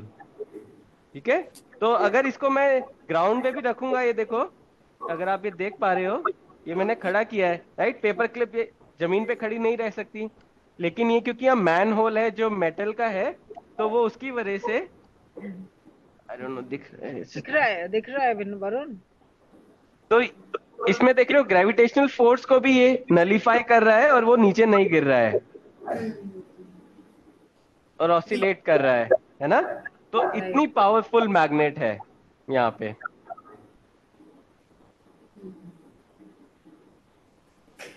और ये सामने जो गेट है, अगर एक्सेस जब होती है तो यहाँ इस डोर से अंदर जाते हैं डिटेक्टर के अंदर, एरिया में जहाँ पे डिटेक्टर है। लेकिन यहाँ आप देख सकते हैं कि लिखा हुआ है closed, no entry, no access, because अभी वहाँ पे सेफ्टी रीजंस की वजह से वहाँ रेडिएशन है, और वहाँ रेडिएशन के लाइट भी रेड है, ताकि वो बता रहा है कि अंदर रेडिएशन है और अभी अंदर जाना अलाउड नहीं है। ठीक है, और मैग्नेट फील्ड है अंदर कितनी पावरफुल, उसके लिए भी यहाँ पे सेंसर है, ताकि कोई गलती से भी अगर कोई गलती से एक्सेस मिल जाए तो लोग इसको देख के ना जाएं। ठीक है, और इस रीजन में अगर आप देखोगे सब कुछ मैग्नेटाइज्ड है। यहाँ पे अगर ये पाइप्स हैं, उसमें भी हम ये पेपर क्लिप्स लटका सकते हैं। किसी को क्वेश्चन पूछना है यहाँ पर, कोई बताइए। मैम हम वापस आते हैं फिर, तब तक आप कंटिन्यू ठीक है, करिए। Thank you Varun. हाँ, तो आपने देखा कैसे हम लोगों का जो एक्सपेरिमेंट है वो नीचे है। आपने देखा 100 मीटर्स नीचे है, कहीं थोड़ा सा टेढ़ा है तो इसलिए एग्जैक्टली 100 मीटर्स नीचे नहीं है। तो अब आप क्वेश्चंस पूछिए। आई एम श्योर आपके पास बहुत सारे क्वेश्चंस आए होंगे, आप बताइए, नहीं तो मैं पूछूंगी। और पहले तो मैंने कौन सा क्वेश्चन पूछा था? वो कितने प्रोटॉन्स हैं और कितने इवेंट्स, वरुण पूछा शायद। वरुण ने पूछा था। हाँ बताइए, कोई क्वेश्चन है अभी आपके पास? नहीं तो आपको अच्छा लग रहा है यहाँ पर देखने में ये सब चीजें? गुड। अब आप ये सोचो कि आपको क्यूरियोसिटी हो रही होगी कि हम लोग ये सब क्यों करते हैं, है ना? हम क्यों कर रहे हैं? Why are we doing this? हमने तो आपको आंसर बता दिया कि हमको तो बहुत बहुत ज्यादा जिज्ञासा है कि पता लगाना है कि कैसे फंडामेंटल पार्टिकल्स होते हैं, कैसे अट्रैक्शन होता है, कैसे फंडामेंटल फोर्सेस होते हैं, कैसे मास होता है। लेकिन मैं अगर जाऊंगी गवर्नमेंट ऑफ इंडिया में, अगर साइंस डिपार्टमेंट में, मिनिस्ट्री में जाऊंगी और बोलूंगी मेरे को बहुत जिज्ञासा है, मुझे बस थोड़े से $1 million दे दो, वो मुझे क्या बोलेंगे? बताइए, बताइए क्या बोलेंगे मुझे? बोलेंगे जाओ, हमारे क्या क्या फायदा है इससे? बोलेंगे कि नहीं? कौन देगा पैसा इसके लिए? तो ये बात आप बताइए कि अगर हम ये सब एक्सपेरिमेंट्स करते हैं तो इससे आपको या फिर सोसाइटी को क्या फायदा होता है? आप बताओ, आपको पता है, अभी वरुण ने कुछ बताया था इसके बारे में, आप बताइए, कोई तो आइडिया लगाओ। मैम हाँ बोलो। मैम हमारा सोसाइटी तो सोसाइटी में तो हम लोग रहते हैं, हमारा जो यूथ है वो भी सबसे बड़ा बड़ा है, तो वो भी जान सकते हैं कि कैसे यूनिवर्स स्टार्ट हुआ।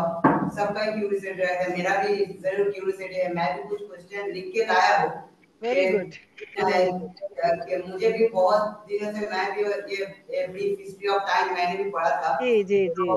तो उसमें भी स्टीफन हॉकिंग का थोड़ा थोड़ा नॉलेज है, हाँ, तो ये उसमें तो भी पूरा पता चल रहा है कि हम we are talking to the heart of science in India, because they are telling me the response that I would not expect in Rajasthan or in Uttar Pradesh हाँ school, you know. बिल्कुल। Very good. Okay, thank you. दूसरा point बताती हूँ मैं आपको। आप hospitals में जाते हैं, है ना? हड्डी टूट जाता है तो हॉस्पिटल में जाते हैं, तो वहां क्या बोलता है डॉक्टर? एक्सरे करा के आ जाओ, है ना, बोलते हैं। तो एक्सरे कैसे होता है? जब हमने पार्टिकल्स के बारे में पढ़ा तब हमको मैरी क्यूरी ने देखा था ना, रेडियो एक्टिविटी के बारे में आपने देखा था, आपको पता है ना इसके बारे में? एक्सरे के बारे में तो पता है ना? हाँ तो अब आप पढ़िएगा कि कैसे लिया जाता है एक्सरे। ठीक है, एक फोटो की तरह से तो लिया जाता है, इजंट इट? आप बॉडी के अंदर कैसे देख सकते हो? मैजिक की तरह थोड़ी देख सकते हो, है ना? आप एक रेज डालोगे, एक्सरेज डालोगे इसमें, और दूसरी तरफ एक पिक्चर बनाओगे। जैसे हमने कोलिशंस में फोटो लिया ना, फोटो में हम लोग फोटो लेते हैं ना, अपने कोलिशंस के, नहीं take a picture of the collisions है। सो जैसे हम लोग अपने कोलिजन्स का फोटो लेते हैं, उसी तरह से बहुत पहले से, आज नहीं 100 साल पहले से एक्सरे टेक्नोलॉजी बहुत पुरानी है, लेकिन आज के तारीख में ये टेक्नोलॉजी इतनी एडवांस हो गई है कि डॉक्टर को बाहर से ही ये सारी जो टेक्नोलॉजीज हैं यूज करके पता चल जाता है कि हमारे बॉडी में क्या है, ट्यूमर है कि नहीं है। ये सारे जो एप्लीकेशंस हैं वो सब पार्टिकल फिजिक्स से निकले हैं। और सबसे बड़ा जो निकला है एप्लीकेशन, जिसके वजह से हम लोग आज यहाँ बैठे हैं, आपने सुना है WWW? वर्ल्ड वाइड क्या है? वेब है ना, वर्ल्ड वाइड वेब है। तो वर्ल्ड वाइड वेब कहाँ बना था, आप बताइए, आपको पता है इसके बारे में?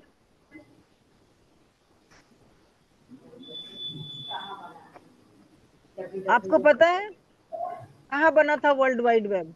आपका स्कूल कहाँ है ये बताओ मुझे पहले। वेस्ट बंगाल में। वो तो हम समझ गए, আমি বুঝেছিলাম, लेकिन where in south Bengal? 24 Pargana district. अच्छा, तो नाउ अब आप जाके बच्चों को बताना, ये पता लगाएंगे कि वर्ल्ड वाइड वेब कहाँ बना था और कैसे बना था। क्योंकि जो साइंटिस्ट्स हैं उनको डेटा को शेयर करना है, और आज हम आपसे बात कर पा रहे हैं क्योंकि Rinku your teacher has contacted somebody, isn't it? उन्होंने वेब में देखा कि क्या यहाँ पर हम काम करते हैं, और इतना सारा यहाँ पर जो आप कंट्रोल रूम देख रहे हैं, यहाँ पर सब लोग बैठ के इसका काम करते रहते हैं। एंड सारा हम लोग नॉलेज शेयरिंग जो होती है, जो डेटा शेयरिंग होती है, वो कहाँ से शुरू हुई थी?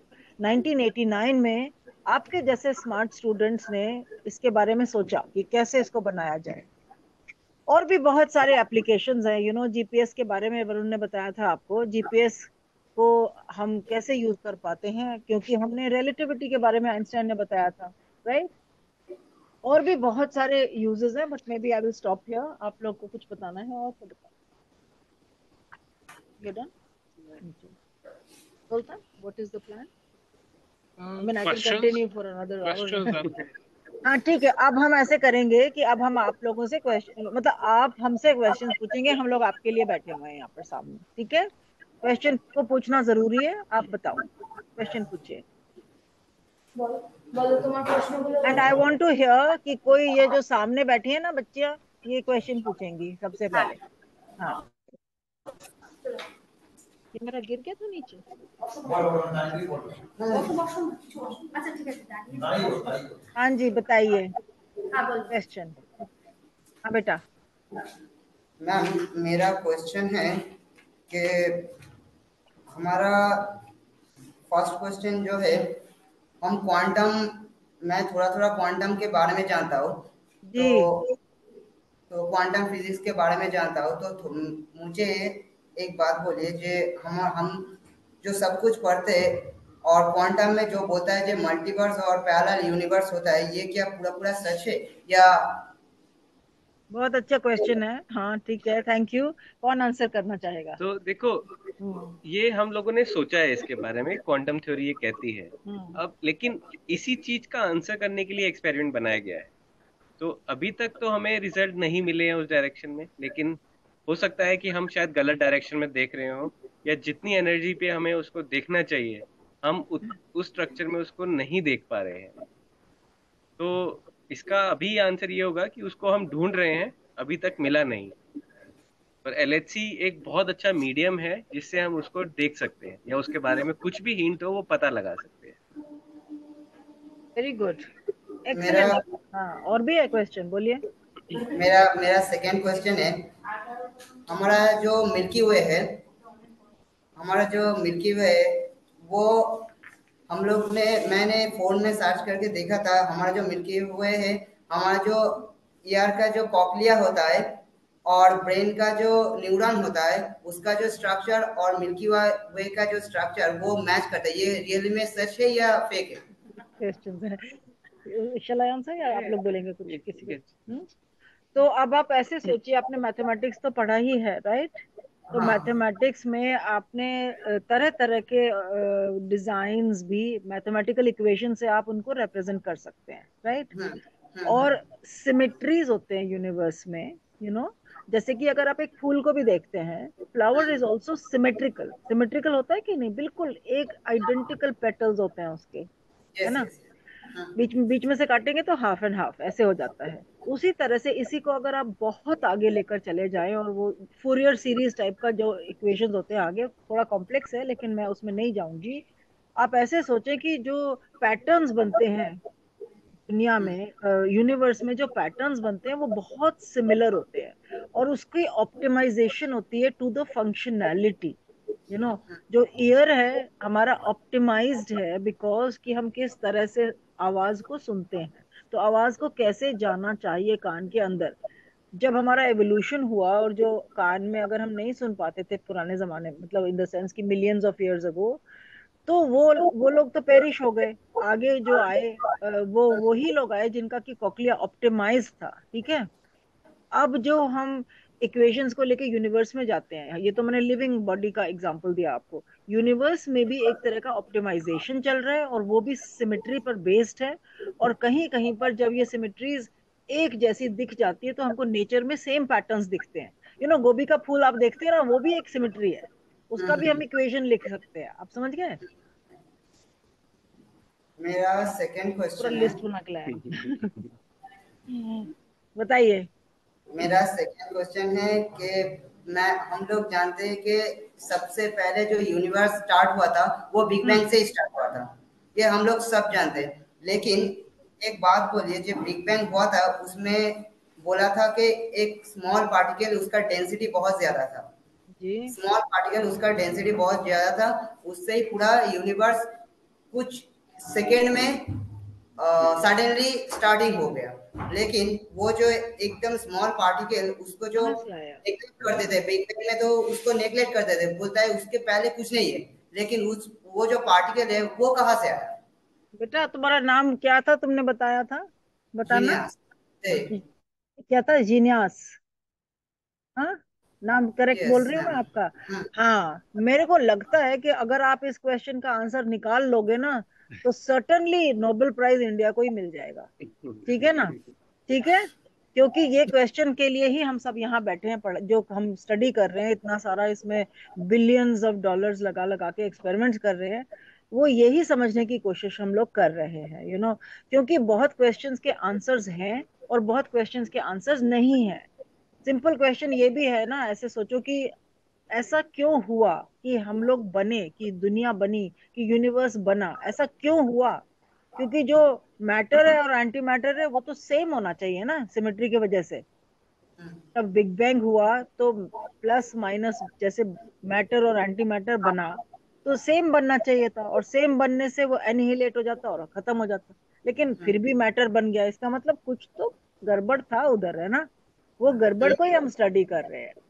और ये आपने बहुत अच्छा क्वेश्चन पूछा है। Anybody wants to add something? हम लोग जितना क्लोज जा पाते हैं उस मोमेंट के उतना जाते जा रहे हैं, बट हम लोग उस मोमेंट तक पहुंच नहीं पाते नहीं कभी भी। पहुंचे अभी, क्योंकि हमको एनर्जी चाहिए ना उतनी सारी वहां तक पहुंचने के लिए, और फिर बहुत स्ट्रॉन्ग मैग्नेट्स चाहिए, वो ऐसे मटेरियल चाहिए जिसमें कि कितना 16,000 एम्पियर्स का करंट डाला हमने। तो ये सब बेटा रिसर्च चल रही है, और मैं बहुत खुश हूं कि आप लोग इसके बारे में सोच रहे हैं। Very good. और मेरा लास्ट क्वेश्चन ओ। कि हम और आप और ये पूरे यूनिवर्स मैटर से बने हैं, जी। लेकिन हमारा हम जब एकदम छोटे थे और इतना बड़ा हो गए, और एकदम लास्ट टाइम में हम जब मतलब नहीं रहेंगे इस यूनिवर्स में, लेकिन हम जब यूनिवर्स नहीं रहेंगे तब सब बोलेंगे कि हम लोग मर गए, नहीं है, एग्जिस्टेंस हमारा नहीं है। लेकिन हमारा हमारा जो लेकिन हम जो है वो तो पार्टिकल से बने हैं। करेक्ट। करेक्ट, हम पार्टिकल से बने हैं, लेकिन हाँ हम सबके अंदर पार्टिकल और जो हम लोग इसमें डिफरेंस करते हैं उसके अंदर लाइफ है या नहीं है। मेरा तो बच्चा। लाइफ क्या है? अरे बच्चे। देखो मैं आपको एक हाँ, तुम बताओ, तुम बताओ। देखो एनर्जी अभी आप लोगों ने ही बोला था ना कि कन्वर्ट होती है एक फॉर्म से दूसरे फॉर्म में, है ना? वही है। अब हम पार्टिकल की, जिसकी मैं अब आपको कैलोरीमीटर का बता रहा था, तो क्या होता है, पार्टिकल आता है, हम उसको कन्वर्ट कर देते हैं डिटेक्टर के अंदर, जो क्रिस्टल होता है उसके अंदर, लाइट में। ठीक है, फिर वो लाइट चली जाती है फोटो डिटेक्टर में, इलेक्ट्रॉनिक सिग्नल बन जाती है। इलेक्ट्रॉनिक सिग्नल को हम डिजिटल सिग्नल बना देते हैं। डिजिटल सिग्नल को फिर से हम ऑप्टिकल लाइट बनाते हैं जब वो ऑप्टिकल फाइबर में जाता है। फिर वो दूसरी एंड पे कहाँ रिसीव होता है, हमारे कंप्यूटर्स में, है ना? तो हमारे कंप्यूटर स्क्रीन पे आ जाता है। और कंप्यूटर स्क्रीन से एनर्जी कैसे डिसिपेट होती है, हीट की वजह से, है ना? तो इतने फॉर्म में एनर्जी कन्वर्ट हो गई है। तो हमारे अंदर भी पार्टिकल हैं, वो किसी फॉर्म में कन्वर्ट हो जाते हैं, करेक्ट। लेकिन उसका आंसर हमारे पास नहीं है। और देखो, बहुत लोगों की डिफरेंट थ्योरीज हैं या क्या होता है, पर अभी प्रूफ किसी का भी नहीं है। करेक्ट। तुम कुछ बोलोगे चिरायु? नहीं। अच्छा, तो देखो ऐसा है कि जब वो वाला पार्टिकल, जो आपने पार्टिकल बोला, वो एक्चुअली पार्टिकल नहीं था, it was a concentration of energy एक पॉइंट पर। ठीक है, उस पॉइंट से जब वो दुनिया के पूरे ब्रह्मांड के जो पार्टिकल्स बन गए, एक बार में बन गए सारे, बाद बाद में अब प्रोड्यूस नहीं हो रहे हैं, उस वक्त सब बन गए, E = mc² से। यानी कि आपके प्रोटॉन्स और मेरे प्रोटॉन्स, हम लोग सब साथ साथ थे उस टाइम। समझ रहे हैं आप मेरी बात? और आप यही समझ रहे हैं कि जब मैं नहीं रहूंगी, आप नहीं रहेंगे, तब भी वो प्रोटॉन्स कहीं ना कहीं तो जाएंगे। तो वो फॉर्म्स बदलते जाते हैं, जैसा वरुण ने बताया, फॉर्म्स बदलते जाते हैं, लेकिन वो कहीं ना कहीं तो रहेगा। बट आप जो क्वेश्चन आपका है, जो लाइफ का जो क्वेश्चन है ना बेटा, वो क्वेश्चन थोड़ा सा फिलोसफी में आ जाता है। और हम साइंटिस्ट जो लोग हैं, हमको चाहिए डेटा, और हमको चाहिए एविडेंस, और हमको चाहिए प्रूफ। ठीक है ना? हम बोलेंगे कि ये मेरे हाथ में एक डॉगी है, आप विश्वास करोगे? नहीं करोगे ना? नहीं करोगे ना? नहीं ये क्या है? करेंगे। आप बताओ क्या है? कौन है? कौन है? तो इसी तरह से जब हम कोई फिलोसोफाइज करते हैं कोई थ्योरी के बारे में कि लाइफ फॉर्म में कुछ ऐसे था और ऐसे हो सकता है, और हम इसमें बदल गए, हम तो ये सारी चीजें फिलोसफी होती हैं, जो भी जरूरी है। क्योंकि जब हम फिलोसोफाइज करते हैं, तब वहीं से फिर एक थॉट प्रोसेस निकलता है, और एक साइंटिफिक थ्योरीज वहां से आती हैं, फिर हम उनको प्रूव करते हैं। तो जो एक एवोल्यूशन हुआ है साइंटिफिक थॉट का, वो फिलोसफी से ही शुरू हुआ है। और मैं तो कहूंगी कि हमारे देश में बहुत ज्यादा इसके बारे में डिस्कशंस भी होते हैं, about life today, tomorrow, and for infinity.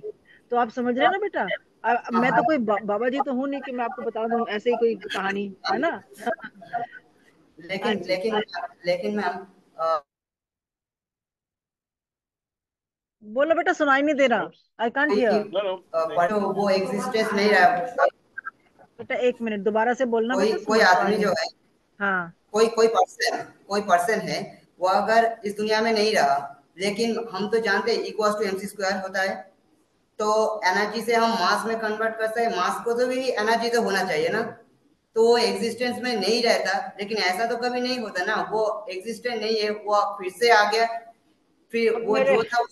ठीक है, हम लोग अब जब टाइम होगा तो मैं आपके स्कूल में आऊंगी, और हम लोग बैठ के इस पर चर्चा करेंगे। ठीक है? क्योंकि ये एक बहुत लंबा क्वेश्चन है, और ये बहुत एक मतलब थॉट प्रोवोकिंग क्वेश्चन है, आप ठीक बोल रहे हैं।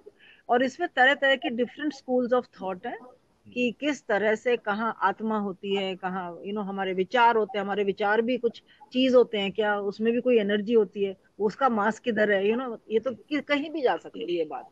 कभी कभी ऐसा होता है कि मैं यहाँ बैठ के कुछ सोच रही हूँ, और मेरी माँ जो है वो कहीं और बैठ के वही बात सोच रही है, तो ये कैसे एक दूसरे को वो जाता है, क्या बोलते हैं, टेलीपैथी। टेलीपैथी बोलते हैं जैसे। ठीक है ना? और या फिर आपको बताऊं कि जैसे मेरे जो दादाजी थे या मेरे पिताजी थे, मैंने उनको बोला कि हम लोग अब फोन कर सकते हैं बिना तार के, और एक दूसरे को देख भी सकते हैं।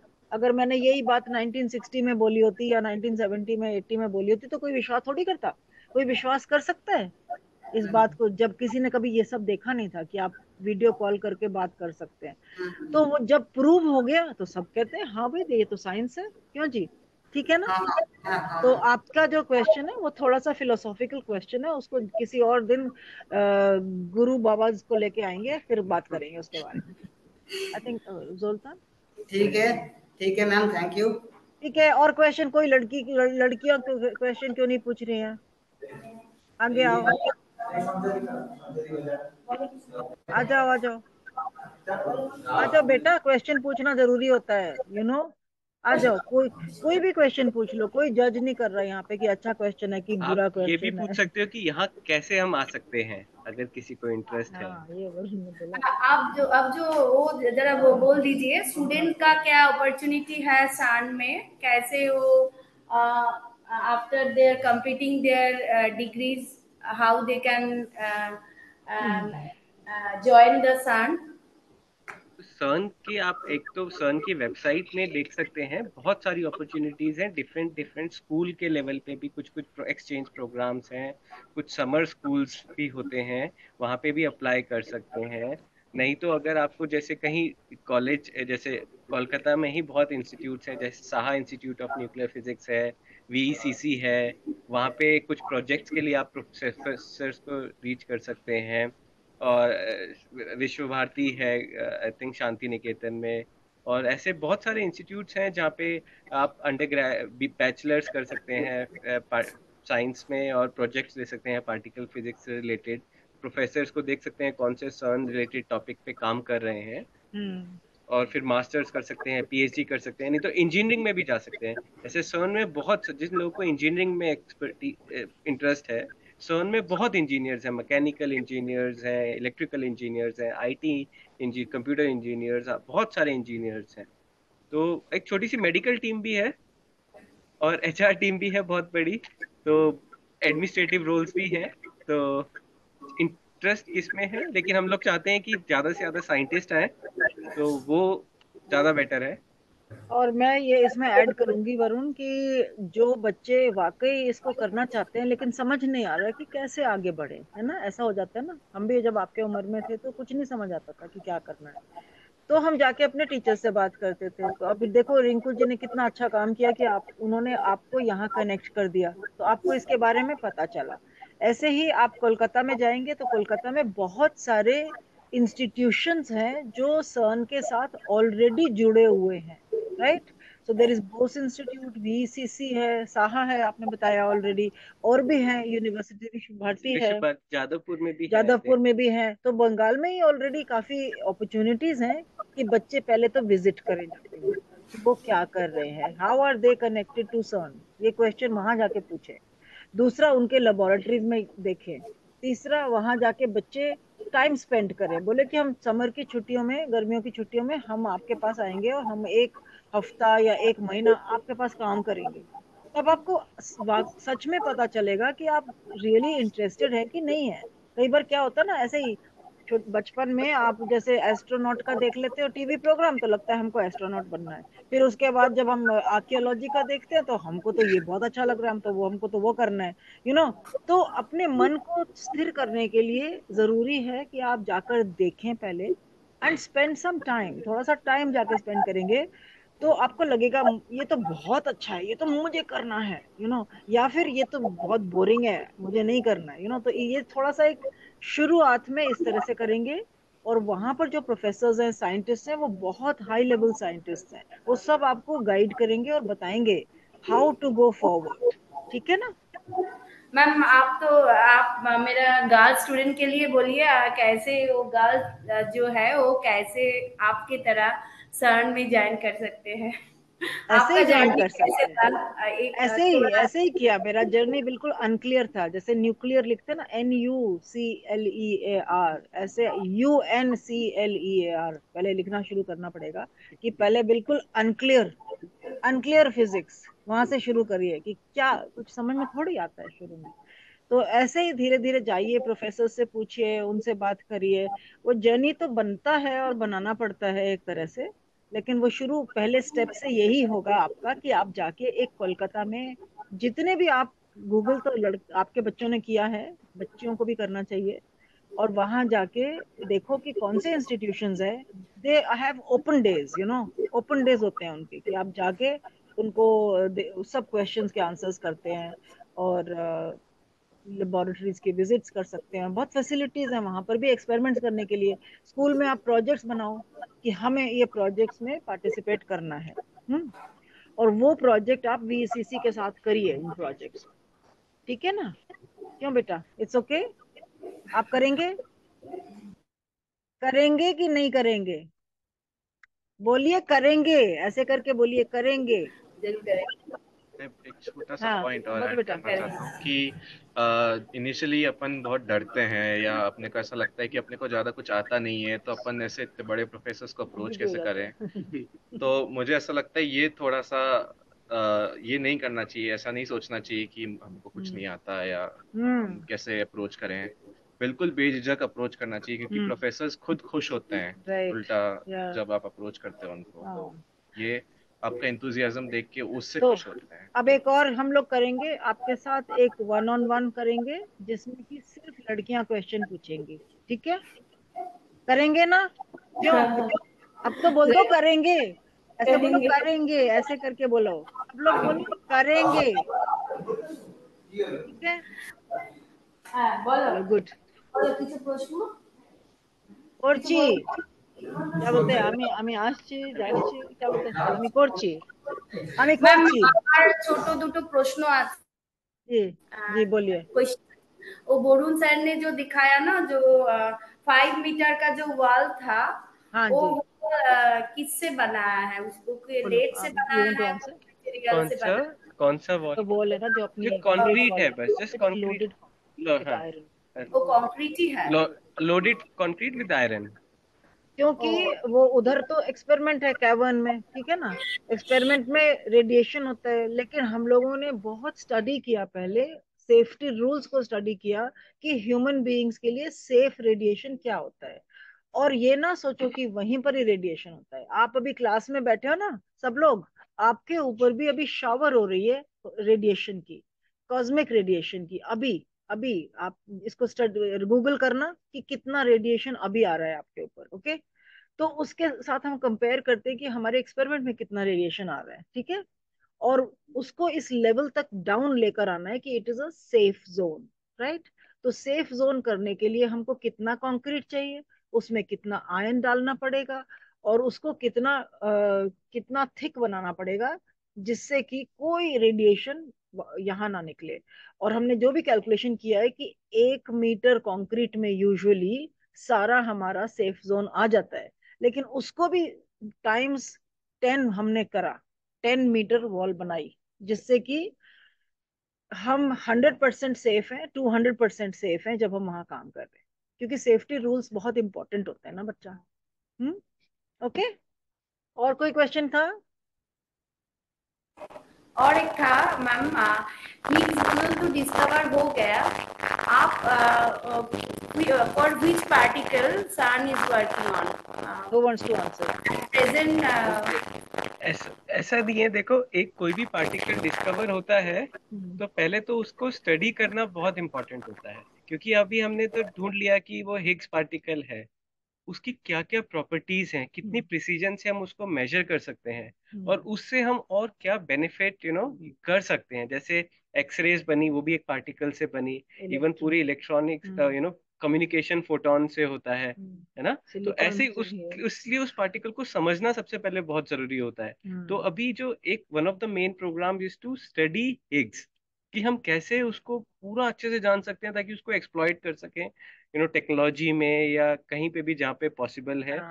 और दूसरा, और बाकी जो जैसे हमें नहीं पता कि डार्क मैटर है नहीं है या कहाँ है, वो स्टडीज हो रही हैं, मैटर एंटी मैटर एसिमेट्री। तो ऐसे बहुत सारे फिजिक्स प्रोग्राम हैं, सब पे फोकस टीम्स हैं जो काम कर रही हैं। तो ऐसा कोई एक तो पर्टिकुलर है, लेकिन बहुत ब्रॉड रेंज ऑफ फिजिक्स है जिसके हम क्वेश्चंस हम ढूंढ रहे हैं। हाँ, उसको बोलते हैं बियॉन्ड स्टैंडर्ड मॉडल। मतलब जो हमें आज पता है उसके आगे क्या है, हम ऐसे ही करते करते तो आगे बढ़े ना। आपको पता है कि जब कोविड हुआ, सबको पता है कोविड के बारे में बच्चों, सबको पता है ना कोविड के बारे में? तो कोविड का जैसे वैक्सीन बनना था, ठीक है ना? तो कोविड का जो वायरस था उसको स्टडी करना था, और वो कैसे स्टडी होगा? हम स्कैनिंग इलेक्ट्रॉन माइक्रोस्कोप के अंदर देखेंगे उसको, जो आपको आपने देखा था ना टेस्ट होता है कोविड का जैसे, तो वो किसके अंदर देखेंगे? स्कैनिंग इलेक्ट्रॉन माइक्रोस्कोप के अंदर। और वो जो इलेक्ट्रॉन है वो कहाँ से आया है बताइए? वो तो पार्टिकल फिजिसिस्ट ने ढूंढा उसको, थॉमसन ने ढूंढा था उसको, आपने पढ़ा होगा क्लास में। तो जब आप देखेंगे, लेकिन जब थॉमसन ने पढ़ा उसके बारे में और बताया कि ये इस तरह से एक पार्टिकल होता है, तो उस वक्त यही क्वेश्चन पूछा लोगों ने कि इस इलेक्ट्रॉन का क्या होगा। समझे ना आप, कि इस इलेक्ट्रॉन का क्या होगा। और आज के तारीख में बिना इलेक्ट्रॉन के हम आपसे बात भी नहीं कर सकते, इजंट इट। क्योंकि हमने, तो anyway back to the covid thing, कि उसमें वायरस को हम स्टडी इसीलिए कर पाए क्योंकि हमारे पास इतनी एडवांस टेक्नोलॉजीज थी, और ड्रग्स को डिजाइन करने के लिए हमारे पास सारी जो कंप्यूटिंग एल्गोरिथमिक पैटर्न रिकॉग्निशन है वो पार्टिकल फिजिक्स से निकल के, क्योंकि हम लोग जब हिग्स को ढूंढते हैं तो हमको क्या करना पड़ता है, पैटर्न रिकॉग्निशन, करेक्ट। वही उस तरह के जो टेक्निक्स हैं उनको यूज करके ड्रग डिस्कवरी में वो यूज होता है, राइट। और नॉर्मल वैक्सीन बनता है 15 साल, और कोविड का वैक्सीन बन गया था 15 महीने में। तो अब आप सोचिए कि जो हम लोग काम कर रहे हैं वो क्यों इम्पोर्टेंट है, नंबर वन, और इतना कॉम्प्लेक्स क्यों है, number two. I don't know what I said, but हो गया ना। yes. ओके, और क्वेश्चन बताइए। हाँ बोलो बोलो, तुम्हारे आखिर কোনো প্রশ্ন, बोलो बोलो बोलो। द सेम बॉय, और लिख के ले आया। हाँ बेटा बोलो। और लिख के ले आए क्वेश्चन, हाँ, गूगल से देखकर। हाँ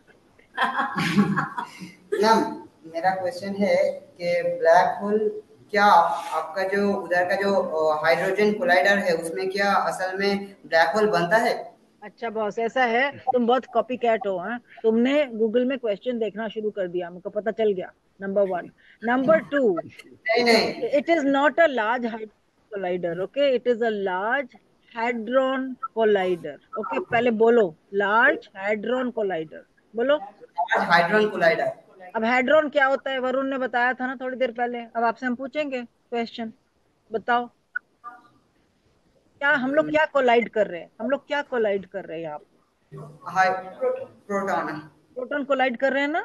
तो बेटा प्रोटॉन का जो एक जेनेरिक नाम है ना, जेनेरिक नाम जो है पार्टिकल्स जो स्ट्रांगली इंटरेक्ट करते हैं उनको बोलते हैं हैड्रॉन्स। तो हम उसमें प्रोटॉन्स डाला है हमने अभी, आगे हम उनको दूसरे पार्टिकल्स भी उसमें डाल सकते हैं, ठीक है। तो लार्ज हैड्रॉन कोलाइडर है जहाँ जो हम करते हैं यहाँ पर। तो आपका क्वेश्चन ब्लैक होल से रिलेटेड है, वो मैं वरुण को बोलती हूँ, आंसर करेंगे, ठीक है।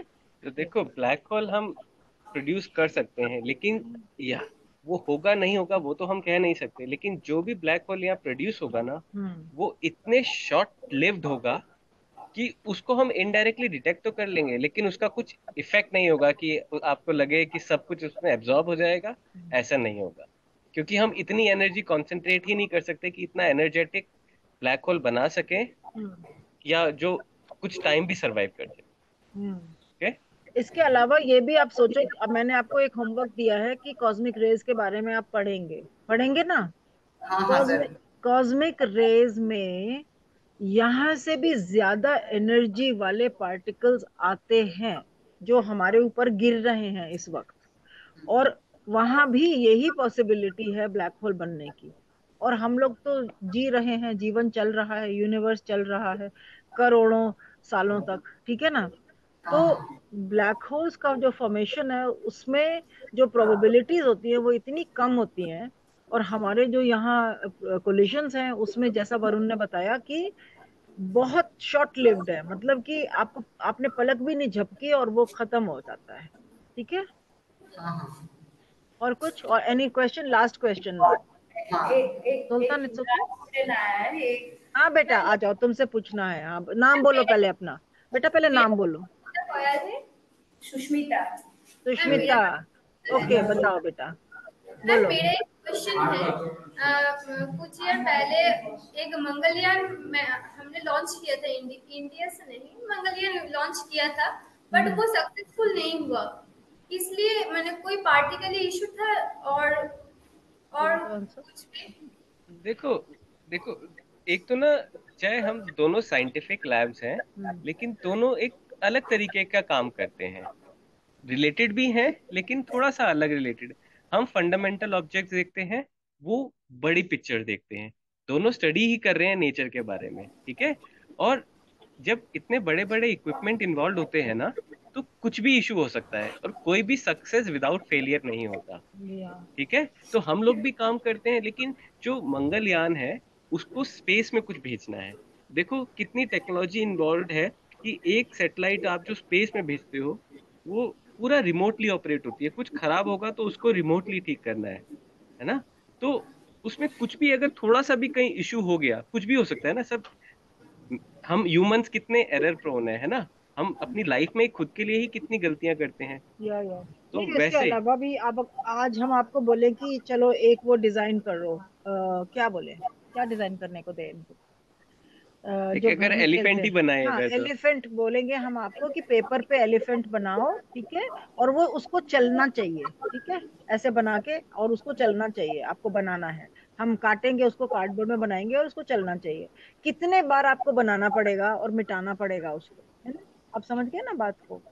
तो जब हम फर्स्ट टाइम करते हैं कोई भी चीज, उसमें फेलियर होता है, फिर हम सीखते हैं, फिर हम फीडबैक डालते हैं, फिर हम आगे चलते हैं, ठीक है ना? और जितने बार आप करते जाओगे और जितना जल्दी आप शुरू कर लोगे ये फेल होना, वही आगे जा पाएगा। नहीं तो यही डर के मारे कि हमको फेल नहीं होना, हमको तो सक्सेस ही होना है, तो आप आगे थोड़ी बढ़ पाओगे, है ना? इसीलिए इनको एक्सपेरिमेंट कहते हैं, है ना, क्योंकि या एक्सपेरिमेंट हम कर रहे हैं या जिसमें फेलियर्स भी हैं, सक्सेस भी हैं। बिल्कुल बिल्कुल, या great. Thank you ma'am. Have you taken some screenshots? Have you taken some screenshots? Can you take one? Ma'am मेरा एक लास्ट क्वेश्चन है। जी लास्ट क्वेश्चन ही वाला। हाँ जी बोलिए। अब तो ये जो क्लाइमेट चेंज हो रहा है, अभी तो जो कार्बन एमिशन के लिए, तो सोलर एनर्जी तो इसका सोल्यूशन है।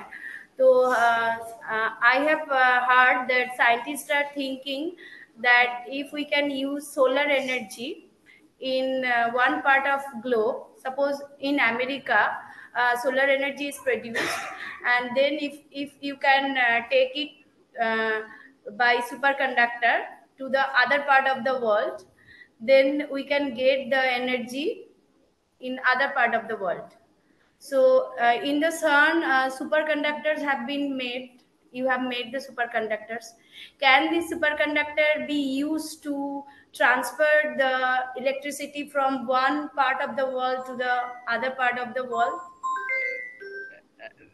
तो The बोलो, answer is मैं दे yes. सकती हूँ। The answer is yes, but powering superconductor takes a lot more energy. Well, So may at CERN, sorry for the English answer.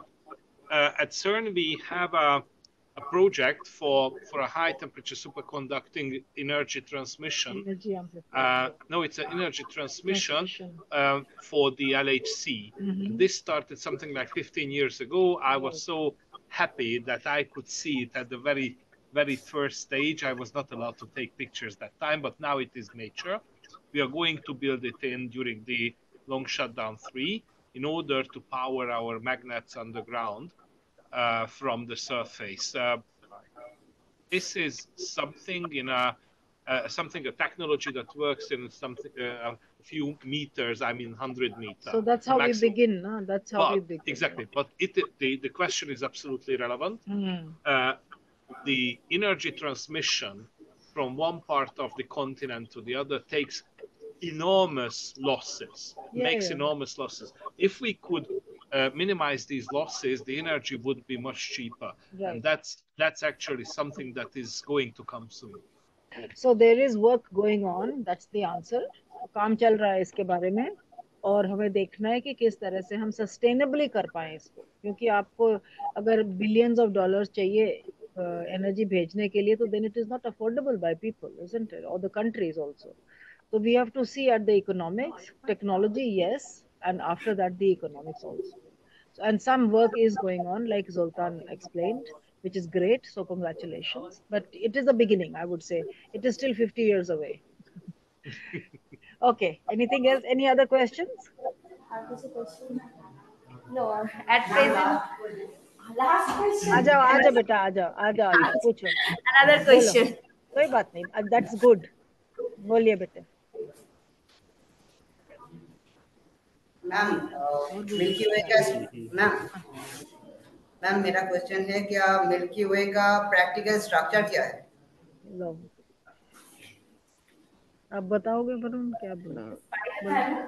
I don't know what to answer here, but it's a pattern. It's an evolving pattern. It's a evolving pattern. So there is no practical structure. What is there, it's practical. वो जो है ना, ये nature है. It's nature. You can't nature. ask nature to be one form or another form. Nature, whatever, we can only understand nature, how it's happening. And it follows rules. ऐसा नहीं है कि haphazard है. Rules है, वो rules हम study करते हैं. That is our science. That we study the rules and then nature follows the rules. And science is to understand nature. To the best of our capabilities that we try. So. Okay. मतलब उसका कोई practical structure नहीं है. I don't think कि ये वाला question इतना relevant है अभी, क्योंकि हमको इसकी समझ नहीं है अभी. बहुत दूर है ये, अभी बहुत दूर है ये इसका अंडरस्टैंडिंग. प्रैक्टिकल स्ट्रक्चर का क्या मतलब हुआ कि इतना सेंटीमीटर. हाँ जी. Thank you. You have very clearly explained us today to our students. We are really enriched with the technology of the sun. Thank you, Rinku, for reaching out, and thank you to the whole team, because it's not possible without the team of Zoltan and all the colleagues here. Where is Noemi? So all these people have to be here. Only then these kind of visits, virtual visits, are actually feasible. So अनेक धन्यवाद बोल दीजिए. Can we have a picture with all of you? Okay, so Zoltan, you come forward. Bring all the children forward so they will be on the screen. We'll have a photograph. Aja, Noemi, come. There she is. Yeah. Yes, let us take a screenshot also. Come closer. Zoltan, No, come yeah. Yeah, everyone is here. But I can do the trick, you know that. Yeah. The camera. Oh, look at him. He's a lazy boy. Okay. Let's take the picture. और सारे बच्चे आ गए? No, I think I should. Whatever remains from my hair. More than me. It's going to come. Picture time. हाँ? तुम्हें जाओ, तुम्हें करो. No, you're not. सब लोग आ गए? सारे बच्चे आ गए? सब लोग, everyone is there? Good. Okay, we are ready. Let's take. उसका तो मुंह पूरा आ रहा है सामने. सारे बच्चे छुप गए. नीचे.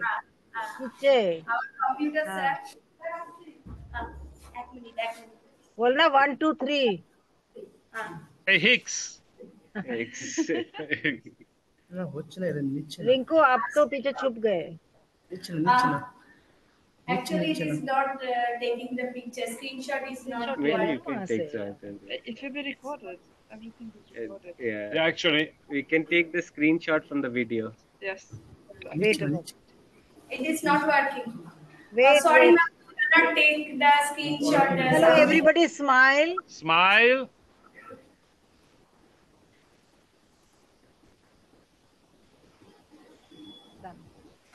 I got a picture. I did too. Good. Thank you. Thank you. Have a nice day. Bye bye. Bye bye. सब लोग क्वेश्चन तैयार करना अगले बार के लिए, ठीक है? Thank you. Bye bye. Bye bye.